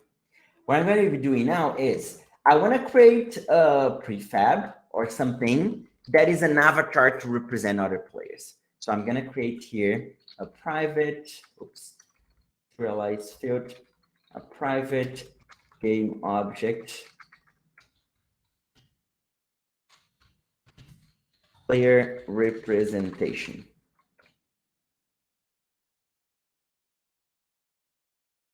It could be any game object, anything you want. For now, I'm just gonna create a sphere so we can have something to represent the player there. So I'll create a sphere, and this is gonna be my player avatar. One thing that is important again, because I'm gonna be instantiating that into the real world, we need to pay attention to the dimensions. So Eli asks, so that game object we instantiate whenever someone new comes into the game. Correct, exactly, that's it. And I wanna track where this person is and show this in that position of the player. So you could, for example, add the name of the player on top of that if you wanna do like a nice feature for the game. But yes, you're correct. So this game object is gonna be instantiated every time someone joins. And I want this to be small, like 10 centimeters, maybe even smaller, because this is going to be instantiated in the position of the device, where the device is. So I'm going to make it small here. And then in my game manager, I will bring that avatar here, player representation avatar here. So what Eli said is exactly what we're going to do. Every time a new player joins, we're going to instantiate that player. But the thing is, I want to keep track of all my players, all the peers that exist and their representations, so I can update that. So before we do the instantiation, I'm going to create a dictionary or a hash map here. And a hash map is basically a table. So I'm going to be creating a private dictionary. A dictionary needs two types, what goes into one column and what goes into the other column. So we can think about a dictionary as a pair of key and values. So it's like a table. My key is going to be a peer, and my value is going to be a game object that represents that peer. So every time I create a new peer, I'm going to say, hey, this peer has this game object as representation. So I know how to refer to them later. I'm going to just initialize this. And there we go. So now I have this object is a dictionary called peer game objects. It's a table that references a peer game object every time. So what I can do now is when I am instantiating that, I can keep track of that so I can update the position later. So here in my peer game objects, in the args peer, so this is the key. I'm just saying in this peer that was just created, you're gonna store a new game object. So I'm gonna instantiate a new game object. To instantiate a game object, I need three things. One is what I'm cloning to instantiate. So it's gonna be the player representation that I created. The second thing is where. Right now, I don't know where because the player was just created. The position was not updated yet. Those things are done in two different events. So on peer pose received is where I know the position of a peer. So here, what I'm gonna do is just instantiate that very, very far away in a place I cannot see. And later on, we can update that position. It's a new vector tree. New vector tree, and then a quaternion dot identity. So every time we're instantiating something, we need those things. What I want to instantiate, where, and what is the rotation or orientation. So here I'm just like using no rotation. It's just the standard, instantiating very far away, a player representation, and storing that into this dictionary. So that's all we need to do when we we are instantiating a new peer. And now, because we're already doing that, when we receive a new pose, so this is the function that receives a new pose, we can update that pose. So the first thing is I need to know which peer I received. So I'm going to create here a reference to the peer equals to args.peer. So I'm just storing which peer sent me a position. Then I'm going to find that peer in the dictionary I created. So my game object is going to be equals to, peer object equals to my dictionary in the peer that I just got.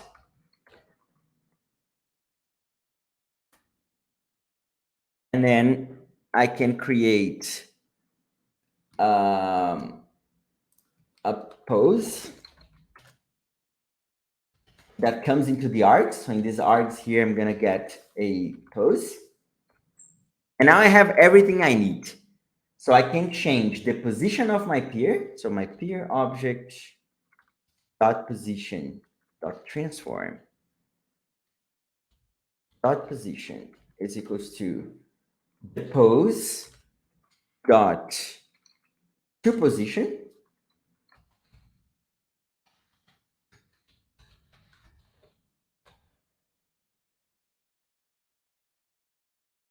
and the rotation is equals to my pose dot to rotation. This pose is a matrix. You can see that is a matrix 4x4. So the way the ARDK gives us this is just one matrix with everything, not only position, not only rotation. So that's why we need to use those two position and two rotation. Those two functions are not part of the matrix class by default. So what Niantic ARDK does is create an extension method for that. So we're gonna need to import something here in the beginning, which is the utilities. So it's going to be using Niantic.ardk.utilities. So in these utilities, there are many things. One of the things they do are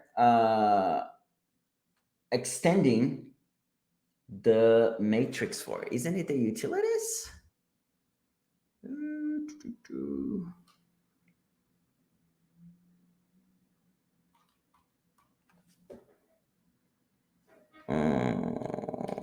One sec. No, it is, but I'm typing that wrong. It's two position and two rotation. There we go.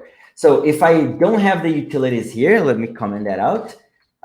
This is not going to work because those functions are not part of the matrix. But then what they did was just create an extension methods to provide those utilities in there.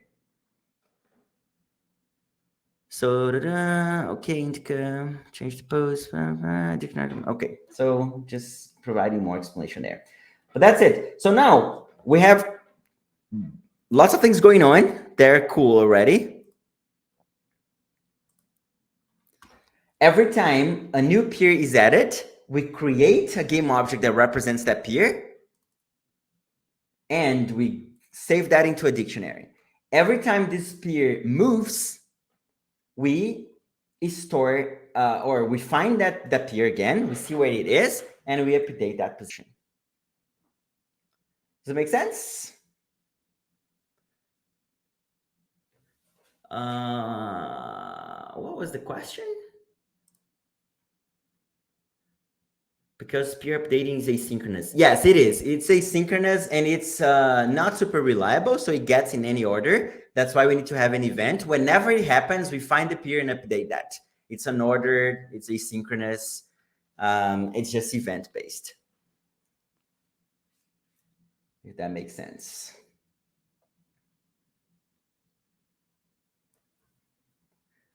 Cool. Perfect. So now we want to start our game. But remember that I told that we can only start the game if everyone is ready to go. So we need to keep the state of the players. So what I'm going to do, and we already know the dictionary, we already understand the dictionary. I'm going to create another dictionary just to keep the state of the peers. So it's going to be super similar. It's going to be a private dictionary iPeer. But that this time is not going to be iPeer game object. It's going to be iPeer peer state. So the peer state can be, it's an enum, so it can be unknown, initializing, waiting for localization, localizing, stabilizing, stable, limited, fail. What I want here is only when all the players are stable, I start the game. So to know that, I need to keep track of the peer states. So I'm going to call this peer states. And it's going to be the same thing. So here I keep the states. Here I keep the objects. So the place for us to update the state is basically when we receive a new state. So let me move this here. Let's go in order. Every time I receive a new state, I'm going to update that list with the states. So it's going to be very similar. I'm going to get a reference to the peer from the arguments. So this is basically who is sending me a new state. Oops. Who is sending me a new state? And then we can create a new state equals to args.state. So this is who is sending the state, and this is what state they sent. And then I will add that to the dictionary. So my peer states in the peer position is equals to the new state. So basically what I'm doing is every time someone sends me a new state, I go back to the dictionary and update that state for that peer. So basically, if player one,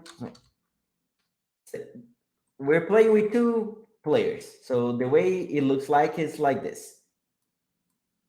So if the first player sent failed, and then this is the peer, so it's player one, and then it's gonna be failed. And then if the player two sends stabilizing, it's gonna be stabilizing. But if it changes at some point, so say for example, the player one is now stable, it's gonna send these states again. We're gonna go in the dictionary, find where player one is, and change this state to the new one.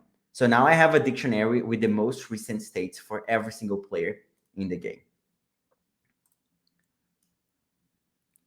Does it make sense? And now what I want to do is verify the game logic. So I'm going to create a function here. Let me create a function, verify game logic. Every time someone changes, I want to call that function. If anyone changes state, I want to call that function. What this function is going to do is tell me if I can start the game or not. So a couple of rules. First thing, if I am not the host, so if I am not the host, I don't care. I'm just going to return. Why is that? Because no, is host. How did I call that? Is host, yeah. So if I'm not the host, I'm not checking for the logics. I'm just waiting for someone to tell me. The second thing is, if I have less than 2 players, I also cannot start yet, because in this game we want to have 2 players. So if I didn't receive 2 different states, I'm gonna return 2. So I'm not doing anything. Return basically exits this function without processing anything.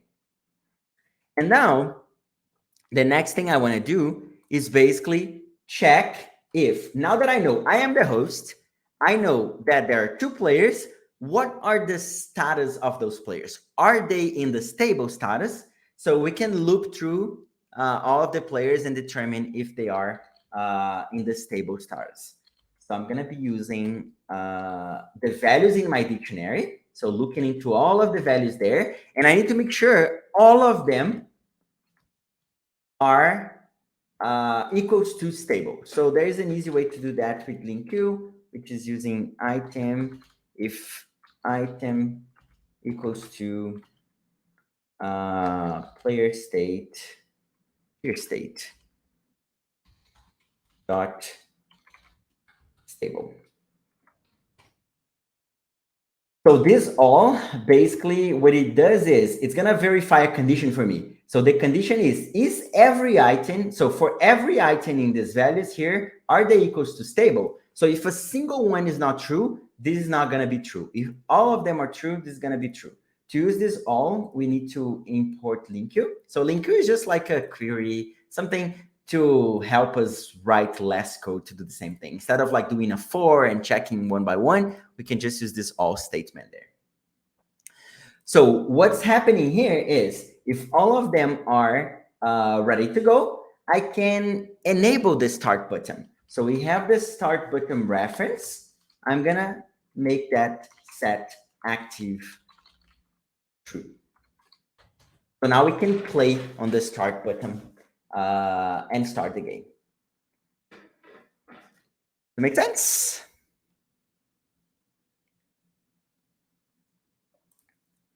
Cool. So now we're getting almost there. We're getting almost there. So now what the start button needs to do? Well, first, let's create a function here that is called by that button. So I'm going to create a public void start game.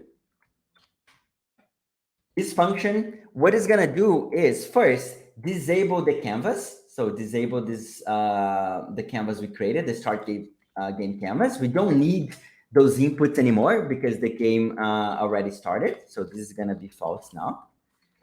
And I will create a Boolean just to tell me if the game is running or not. So it's going to be a private bool is game running. It starts at false, so it's not running. And then when I click on the start button, it's now true. So we can use that to instantiate things and to start the logic.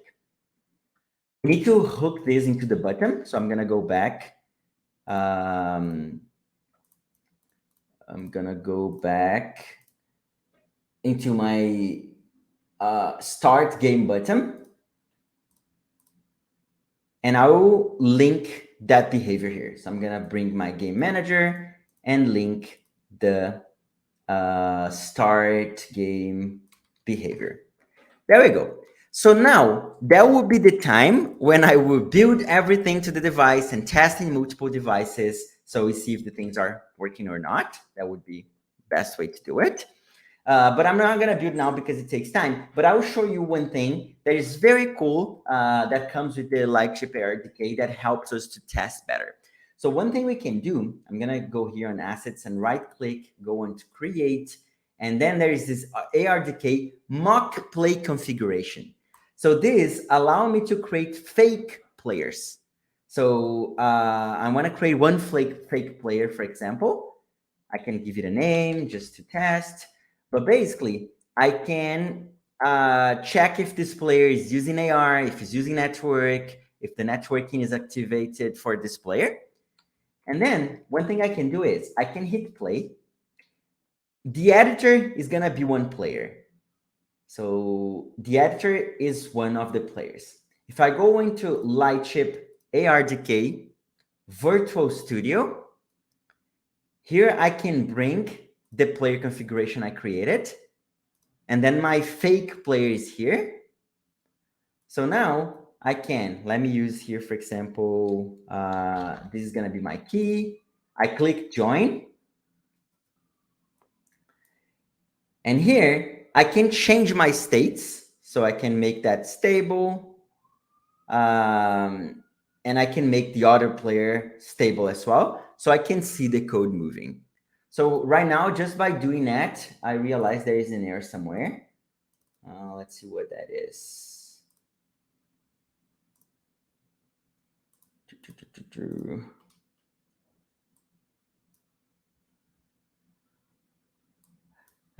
Did you create the player script logic? No, it's part of the ARDK package. It's part of that.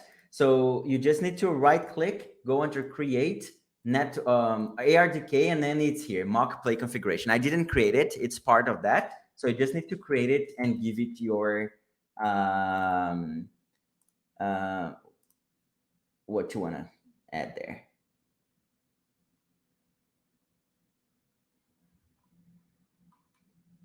I have an exception here. What's going on? What's going on? Mock AR networking session. Peer state. Oh, I think I was in play mode already. So I need to bring it here before I am in play mode. And then I can add this. Let's see. Yeah, there we go.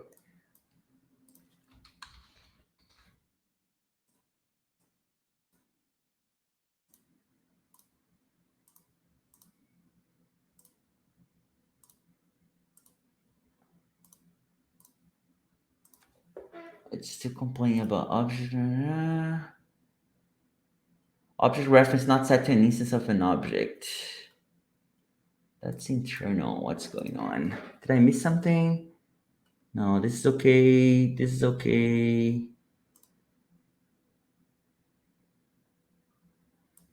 This is also okay.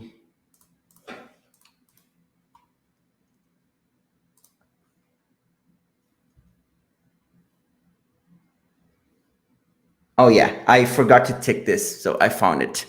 So here in the networking session manager, I need to tick this use with AR networking session. So they work together. Basically, that's it. Let me hit play and try that again. So this, I'm gonna use this. There we go. So now this player is connected. And I can go here into the virtual studio and connect another. So this is my local player. I can fake the state, so I can say it's stable, and then I can run and join my other player and also make it stable. So when I do that, we can test all of the events. We can test if the events are being called and if the states are being called and all that. So this is pretty cool.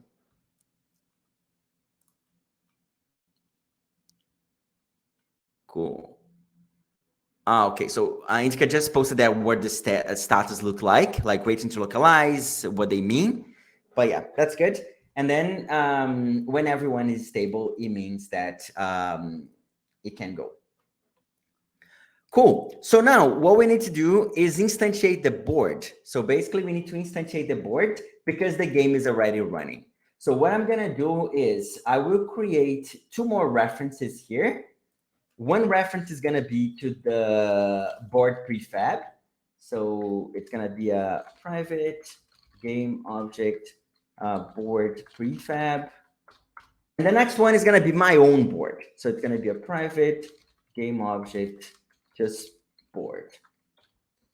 We already created a prefab for the board. So I'm going to go back into Unity and drag that. So into my game manager. Now I'm going to have one more field here to bring in the board that I created. So I'm just going to bring the board. Why I cannot? Oops, I created the wrong type. Oh, no. So this is not game manager. This is game object. This is game object. This is game object.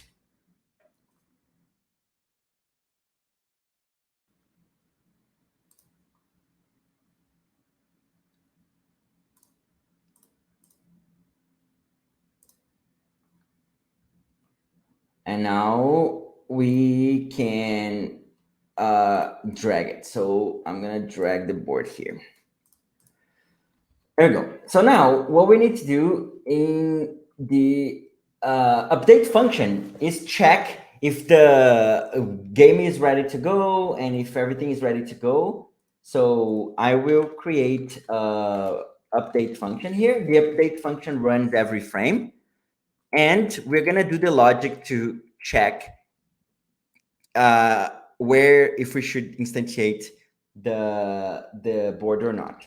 So first thing I'm gonna check is if I am the host. So if I am the host and the game is running,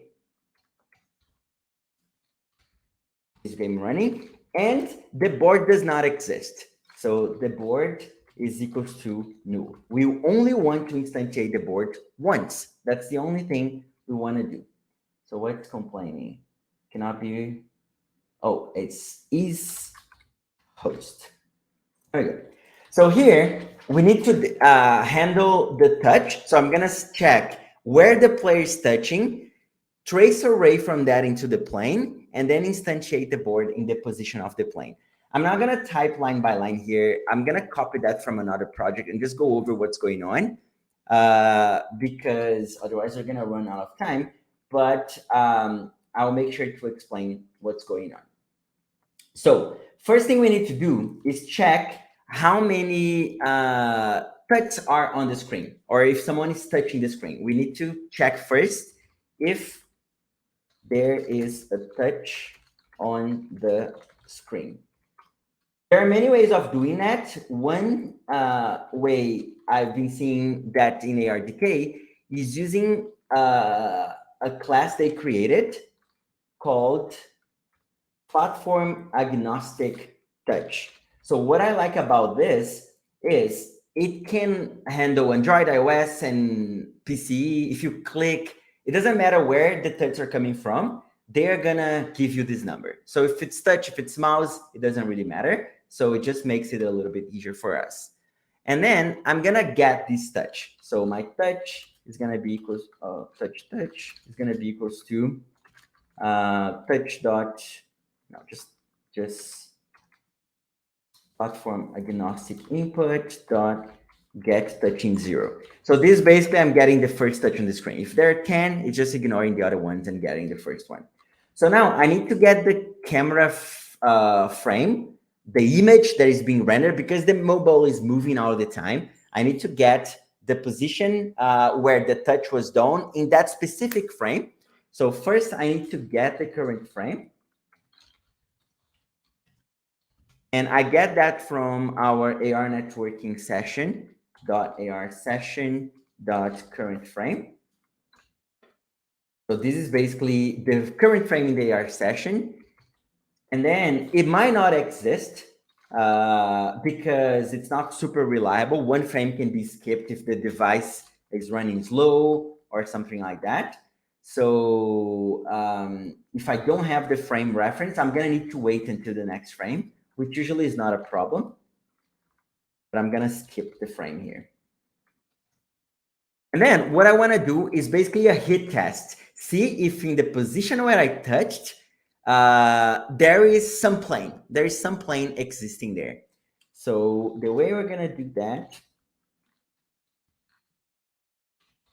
is using the current frame dot hit test. So there is this function called hit test that basically does the hit test for us.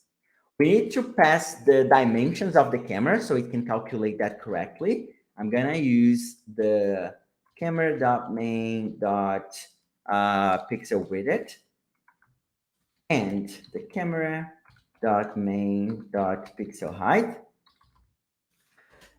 And touch position, so basically where I touched, and what kind of planes I want to use. So here we're gonna use it's getting small. Let me break this down here, down here, down here.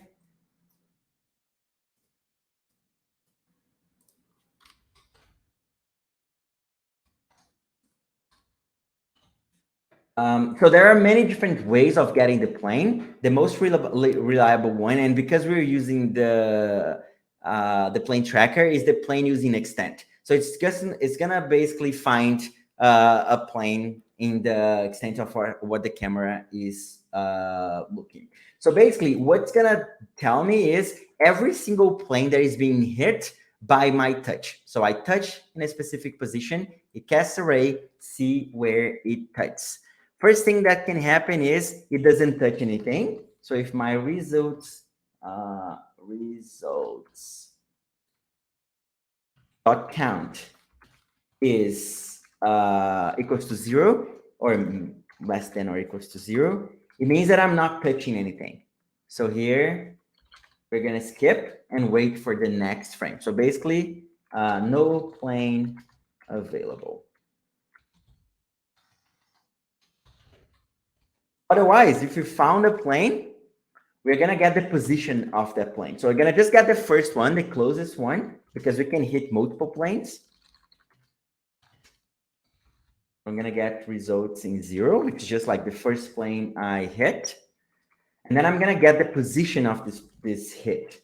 So hit position is equals to my result dot world transform. So it gives me the boundaries of the world. This is basically like a matrix that defines the world. And there is this to position because I only want the position. And now it's just basic Unity things. I can instantiate my board. So my board is equals to instantiate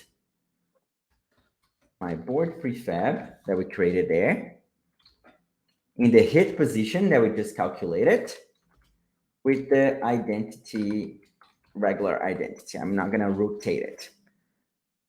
So now basically what I'm doing is checking if there is a touch. If there is a touch, I get that touch. I get where it's corresponding in the image. I see if there is a plane underneath that touch, and then I create a board in that position.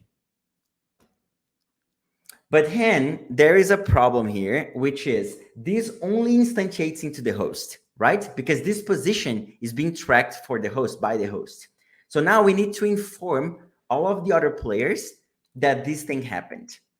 And this is where the things get a little bit interesting and also a little bit annoying, I must say, because you can only send an array of bytes. You cannot send a vector tree. You cannot send a game object to the internet because, well, it's heavy. You can only send bytes, zeros and ones.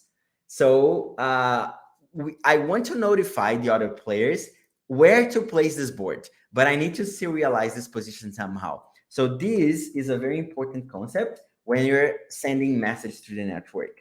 So message need to be array of byte. That's what we can do. That's all we can do. So let's see how we can do it. It's a little bit scary, but it's not that bad. So the first thing is serializing numbers is a little bit harder than serializing strings. So the first thing I'm going to do is create a string, a text that I can convert into bytes and send. So I'm going to create a string vector equals to, it's going to be an interpolated string. I'm going to show how that works. And here in this string, I need to place X, Y, and Z. I need to send the X, Y, and Z of my position. So I'm going to add my hit position dot X. I need to have a separator because on the other end, I need to know where the X is, where the Z is, and where the X, Y is. So you can like use any arbitrary separator. I'm going to be using the pipe here, but you could use any. And then I'm going to pass the hit position Y, another pipe, hit position dot Z. So this is super weird. I know what I'm doing here is just creating a text that has X pipe, Y pipe, Z. The reason why I'm doing that is because I can serialize this string into an array of bytes. And on the other end, I can deserialize that and split that by pipe. And then I know what's going on. So now that this is a string, I can create a byte array. That's the only thing we can send through the network. It's an array of bytes.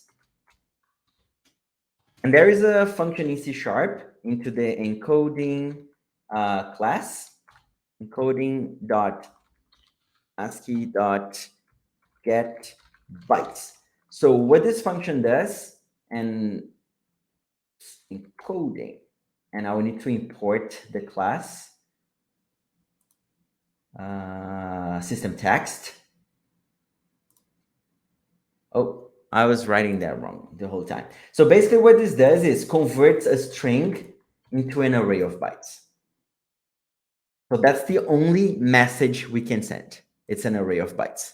There are other ways of doing this. I'm just doing that the way that is simple as possible. Now I can send this message to all of the other peers and say, hey, create for me a board in this position.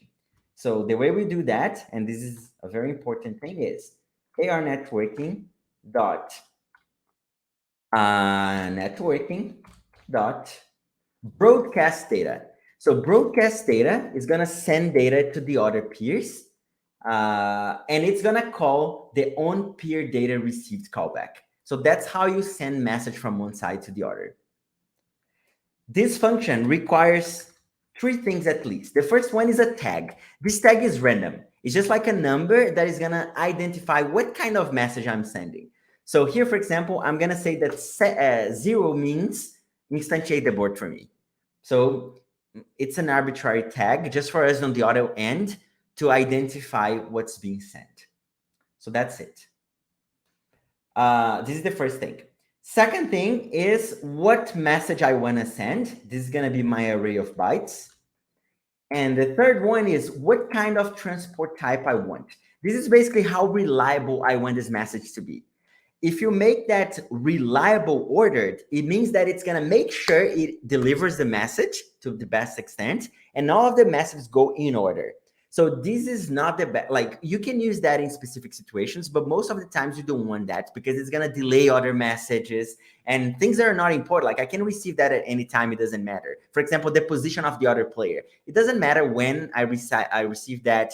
If it's unreliable, that's okay too, because if I miss one frame, I update in the next frame. So basically, those are how reliable you want the message to be. This is going to change the internal protocol and a bunch of things. So for this case here, I can just use unreliable ordered. Why ordered? Because this is the first thing that happens into the game. So I want to make sure they receive this in the order I sent. So if I sent, for example, another message, it's not lost. It could be unreliable. It could be reliable here in this case. But let's just go with unreliable order. It's going to make sure that it's sending through UDP, but it's going to be ordered. And that's it. So this is how you send message.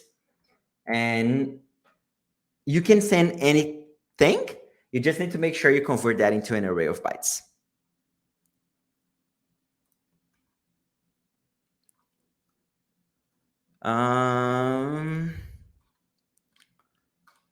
Does it still make sense? Any questions? Jacob asks, thanks for answering my question. I don't know what the question is. Can you briefly explain what is high versus low level? I missed that part. I don't think I touched on the low level and high level APIs. So ARDK has two different APIs that you can use. One is high level and one is low level. The high level is basically what we're using right now, where basically the networking is completely handled by the APIs they have, and they have those high level functions. And the low level, you need to determine a lot more than we're doing here in terms of how the messages are sent and whatnot. You have a lot more control, of course. You can do like massive multiplayer games, but the high level and the low level, they're just like, the high level is easier to program with and it provides lots of functionality, but it's less flexible and it might be slower too, depending on what we're doing. But we're doing everything using the high level. But yeah, so this is how we send a message. Now we need to see how we get the message on the other end. And that's the last thing we're going to do. So now for the other player to instantiate the board in the same position, what we're gonna do is on the peer receive some data, we're gonna see what kind of data is that, and then instantiate the thing. So first thing, we are sending a tag. So I'm gonna check the tag. So if my tag is equals to 0, just because I determined that in an arbitrary way, we're gonna say that this means that I need to instantiate the board. So 0 means I need to instantiate the board. That's basically this. So here I will need to get the array of bytes that we created. So we can use the args.copy data. It's gonna copy the array of bytes to my variable. And now I wanna make that from bytes back to string. So I'm gonna use a string vector equals to same class we used, encoding, dot ASCII dot get string. So what the get string does is basically converting bytes to string back. It's the other way around. But now remember that this is string, it's basically separated by it's a string separated by the pipes. So I need to split that.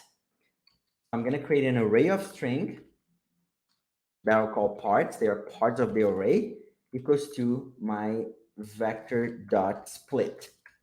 So the split receives a character, a char, which is basically what is the separator. So now this is gonna be a vector with 3 elements, 3 strings with X, Y, and Z. Now I can make a vector tree from there. So vector tree equals to a new vector tree. And here I need to pass X, Y, and Z. So it's gonna be my parts in 0, my parts in 1, and my parts in 2. But the problem here is, this is a string, this needs a number. So we need to convert a string to number. And then there is the float dot parse. So the parse basically transforms a number that looks like a float into an actual float. And here I'm pretty sure it's gonna work because I was the one building that string. So it's just using our standard. And that's it. So now it's just like instantiating the board in the same position. So my board is equals to instantiate board prefab, the vector tree I just assembled, and the quaternion dot identity. So now that's it. We have connection. We sync the states. We know that the players won or not. Oh, no, we don't do that yet. We know if the player is ready to go, and then we start the game. When the main player, which is the host, instantiates the board, we tell the other player to also instantiate the board. So that's all. The only thing we didn't do here, and I'm not gonna type that just as a matter of time, but I'm gonna show in the finalized project. The only thing that is missing is telling it who won, if the player won or not. So let me show you how I did that, and then you can go into the project and check that as well. So I have a ready project here, and I'll show this.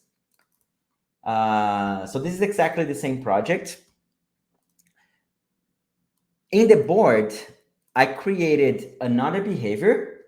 So if we go here into the board, this is the board we created in the beginning. I created a border in the top just so we can detect if the block got there or not. But in the board, there is a very simple script. So what this board does is it finds the game manager, and then it checks if that's the host or not. Only because I want to assign this area to one player and this area to another player. So in the spawn points, there is a tag for each player. And basically what I do here is a very simple association of, okay, if I am the host, I get the spawn point with the tag player 1. If I am not the host, I get the tag with player 2. So that's very simple. There's no network involved. And here on the update, no network involved again. I'm just checking if I'm tapping on the screen. If I'm tapping, I will instantiate a block. So, and the block has a rigid body, so it's going to be falling. The last network piece that we have is basically on this border here. I created this script, victory detection. So basically what it does is very simple. On trigger enter, when a box goes into the area, it gets the game manager and call this function notify victory. So what this function does is very similar to what we just did. We're calling the broadcast, we're calling the broadcast message again. Instead of 0, now I'm using 1, a different tag, arbitrary tag, just saying that 1 means someone won. And then I'm sending who won as the array of bytes, and that's it. So I said reliable ordered, and this last parameter here is if I want to send that to myself as well. And in this case, I said true. I want to notify even myself that someone won, so we can handle the coding the same way. So because we're using the broadcast data, we already know that this is going to call the on-peer data received. And the difference here is, well, tag 1 instantiates the board. If it's tag 2, I'm pausing the game, I'm enabling the interface, and then I'm checking who won. If the peer that sent this message is me, it means that I won. If the peer that sent that message is not me, it means that I lost. So it's kind of the same logic. If you want to have more message that you send, for example, power up or whatever, you just need to add more tags and check against those tags. But that's basically this. That's basically this. That's what you can do there. I'm gonna share the link for the finalized project one last time. You can download it. I want to see you running that on your devices, modifying that, adding more behaviors. If you have any questions, feel free to ask me. I'm gonna be here for the Q&A as well. I know it was a lot. I know it's very difficult to get everything that's going on, but I hope you could get at least the concepts of the session networking, what the components are, the events, and then from here you can build anything you want. So I'm gonna stop here, invite Steph back, and I will be answering the questions if you still have them.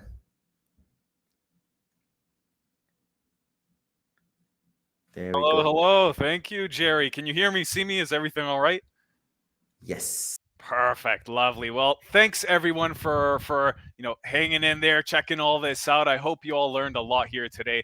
I'm going to toss in a poll before I just wrap things up and go into the Q&A session, but curious to know your thoughts about this webinar and workshop here. Was it helpful? Was it not helpful? So if you could go to the polls tab, I'm going to toss in a poll here. It's going to ask you, on a scale of 0 to 10, how likely are you to recommend this workshop to others? 0 being you wouldn't tell a soul, 10 being you would recommend it to others. So I'm going to publish the poll here. Please do check it out. And thank you again, Jerry, for handling that session there. And we'll take about 5 minutes or so to wrap things up, and then we'll open it up for Q&A there. But let me share my screen here quickly. All righty, perfect. So just to wrap things up, again, if you are interested in diving into this further, building the skills to be a developer or a designer, we would love to help. Now, we at Circus Stream have a variety of different programs to tailor to your learning needs and goals and what you're looking to do. And we cover development, design, and even Unity in general. So diving into these really briefly, we have our XR development with Unity course. This one's live and online, instructor-led, 10 weeks long with up to 8 hours of instruction per week. Our next cohort's on October 4th, and how we approach it is that there are 2 live sessions in classes, an hour and a half each class for a total of 3 hours of instructor-led teaching and learning. and then daily open office hours as well. Now, you'll come out with several portfolio pieces to show for and industry recognized certifications as well. Beginner friendly and really tailored to development, programming, scripting that we saw here today. So, if this was all new to you or if you still need to build on that, this is the one to really look into.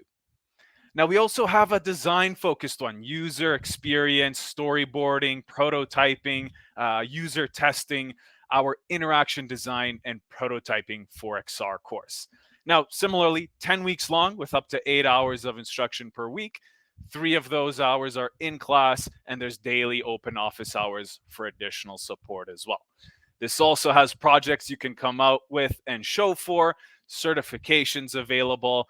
And for these two programs and the one I'll be covering soon, feel free to check out those university partners. If you want to go through a university, get a certification there as well, please do check it out. We'd love to speak with you. And it's September 28th for anyone who's interested on the design side. No coding, no scripting, really focused on design and that user experience. Again, for these two programs, no experience required. So beginners, have no fear. We welcome everyone from all walks of life. And we've got a wonderful community as well.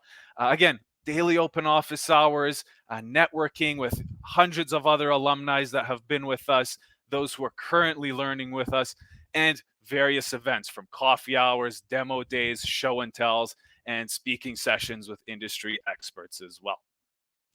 Now, if you're looking to really kickstart a career and nail down those skills to be successful, we have our Unity Developer Bootcamp. Now, this is more intensive, live and online as well, 24 weeks long rather than 10 weeks long, with up to 16 hours of instruction per week.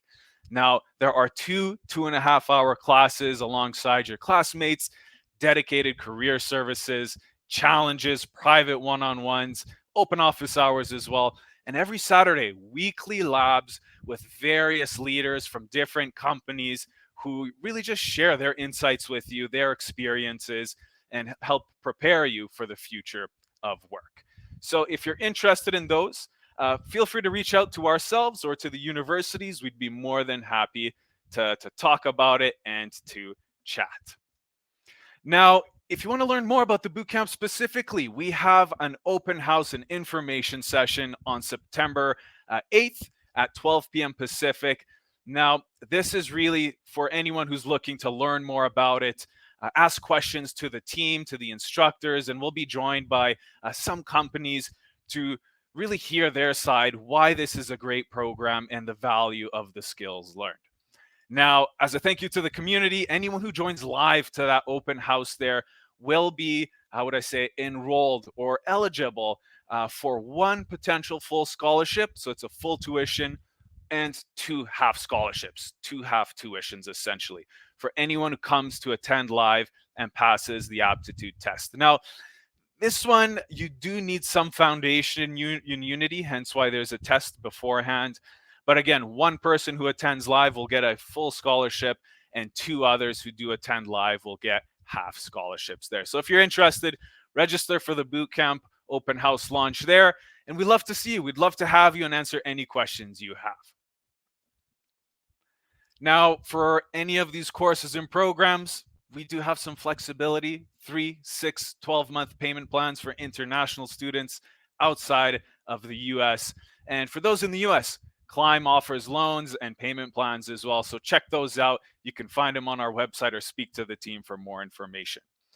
But that's the wrap up here. Let's invite Jerry back to the stage, see if there's any questions we may have missed or any, last minute questions or questions that haven't been brought up yet. So, hey, Jerry, great seeing you again.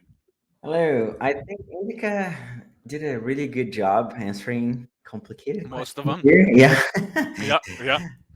But let's see if there's anything else hanging here. So I think most of them have been covered. Let's check out the chat here. Anything in the chat? Reply to the question. Weird. Okay. So doesn't look like there Yeah, I may think be. he answered everything. Yeah, I think so as well. No, this is wonderful. So we can take a couple of minutes here, see if there's any last minute questions. But Jerry, Awesome presentation there. It's a lot to digest, but again, we are sending this to everyone afterwards to check it out if there is anything you wanted to review. But I'm just going to scan over the chat here, see if there is anything else that we may have missed. I know Ilya said he missed the first part, but we'll watch that first hour replay. And Chanel did share a survey link here in the chat. So for anyone still tuning in, do check out that survey. Click on it, fill it out. It's 1 minute long. That would be super helpful for everyone to know whether or not this was beneficial. But there is just a last question from Eli there. I like it, and I want to answer that. So he asked what I am most excited about Niantic. It's a really good question, and well, I worked with AR for a long time, and honestly, it's the most powerful tool available there, because if you want to use like meshing, or meshing is like detecting like contextual awareness in other platforms, it's, you need to have a really good phone. Like you need to have an iPhone Pro with LiDAR and whatnot. If we're using most of the other platforms out there, but with Niantic, I can do that with my very old, crappy Android that I have here, and it runs really well because they have lots of strategies behind it, but it's very complete, and it's, the technology is really, really amazing. I haven't seen something like that. Like you can do proper contextual awareness using that. And what, because it runs into Unity, another thing that I like is when we have like other devices like glasses, that's gonna be available as well, and I think it's gonna be more flexible. And the multiplayer piece that we are doing right now here, it sounds a lot complicated, but if you try to do that, like mixing AR plus sharing the world and synchronizing that in any other tool, it's gonna be a nightmare. It's gonna be really hard. So having the shared AR experience that does proper tracking, even with low-end devices like my Android, I cannot do most of the workshops with this Android because the plane tracking just doesn't work. But with Lightship, it works, and it works really well, and it detects even like vertical planes that I cannot do with AR Foundation, for example, or with Fufoya, for example. With this phone, I can only do very simple horizontal plane tracking. But with Lightship, it works really well, even this old phone. And now with the VPS, the Visual Position System, I think that it's just bringing AR in context and plus social. So I think it's useful. Like I've seen so many applications that are right away useful, and games that are super fun, and they're just not like for the sake of the technology as sometimes I see in other tools. So I really believe it's gonna like explode. It's gonna be one of the most used AR platforms or AR SDKs in the future. It's super, super powerful. If you haven't messed up with that, just get the templates, like the simple examples, and play with them in your phone. You're gonna be blown away by what it's possible to do with that. So yeah, it's a super powerful tool. It has been developed for a long time with the games they had with the Pokemon and Ingress and all that. So now it's just like all of the expertise coming into the hands of the developers, which is really cool. So yeah, it's crazy powerful. If you haven't experienced with that, and if you just had like AR Foundation and Vuforia experience, you're gonna be blown away by what it's possible to do with a simple click, like few clicks. Perfect. Thanks for sharing, Jenna. Yeah, Ilya, nice. Maybe an upcoming circuit stream course. Yeah, stay tuned, Ilya. I know you're always on the lookout there. But I see a Steve commented here as well, Jerry. I could read it out for recording sakes. Steve was asking, if there's nothing else, can you speak more towards the potential viability of integration with Oculus 2? I'm curious if the B&W, black and white, I assume, and lower Yeah. quality depth of the current cameras would be sufficient. But then again, I don't know how it handles the environment awareness with other cameras. I know Project Cambria is coming to go to color pass through and better depth, but with the grip on the market that Oculus has on head mounted displays at low cost, it'd be interesting to see it leveraged. Great question there, Steve. Yeah, it's a really good question, and it's a complicated one. So the first thing is, in terms of viability, I don't know. I haven't tested that. I do not believe it will work because it uses it could work maybe. That's a good question. I would test that and let you know if it would work with the pass-through or not. What I know is that the quality of the camera is really low and it's black and white, as you mentioned, so the experiences are not that good. I have seen some workarounds and some hacks that people are doing to use pass-through, color pass-through, like adding a different camera on the Quest 2, which is something I want to try to. So that could make that work a little bit better. But that's a good question. I think that's possible because, like, if you see other tools and platforms that are now working with pass-through, for example, Shapes XR works nice with pass-through now. MRTK, Microsoft HoloLens toolkit or mixed reality toolkit, it works with pass-through. So I haven't seen anything, but that's gonna be my challenge. I'm gonna test it and see. I believe it would work to some extent, but I might be wrong. Right. I don't know. I would need to test it. Perfect. No, that makes sense, Jerry. Thanks for sharing your insights there. And Steve, great question as well. I see Dayon, shouted out. We do have a another workshop next week around MRTK for anyone interested. But Steve, anytime. Hopefully that was helpful. No, I'll wait another minute, see if any last questions do come through. But if not, Jerry, again, the man, the myth, the legend, thank you so much for taking the time to go through all of that. It was super helpful. For those of you who are still tuning in, if you have any questions afterwards, feel free to reach out to Circus Stream, to Niantic on the Discord channels that were shared earlier. Reaching out to our teams, we'd love to speak with you and help you any way we can. But it looks like there are no more questions or comments. So big thank you to Niantic for supporting this webinar and workshop, and everyone backstage as well who have been answering questions and really kind of engaging with the chat. And to Jerry, thank you again for all of your wisdom and knowledge shared today. All right. Thanks, everyone. I am on Discord. I am on both Discord. So if you're on Circuit String Discord or on Niantic Discord, I'm there. So if you have questions, anything, feel free to ping me there too. And I hope to see you all. Bye. Perfect. Take care, everyone. Thanks again. Bye.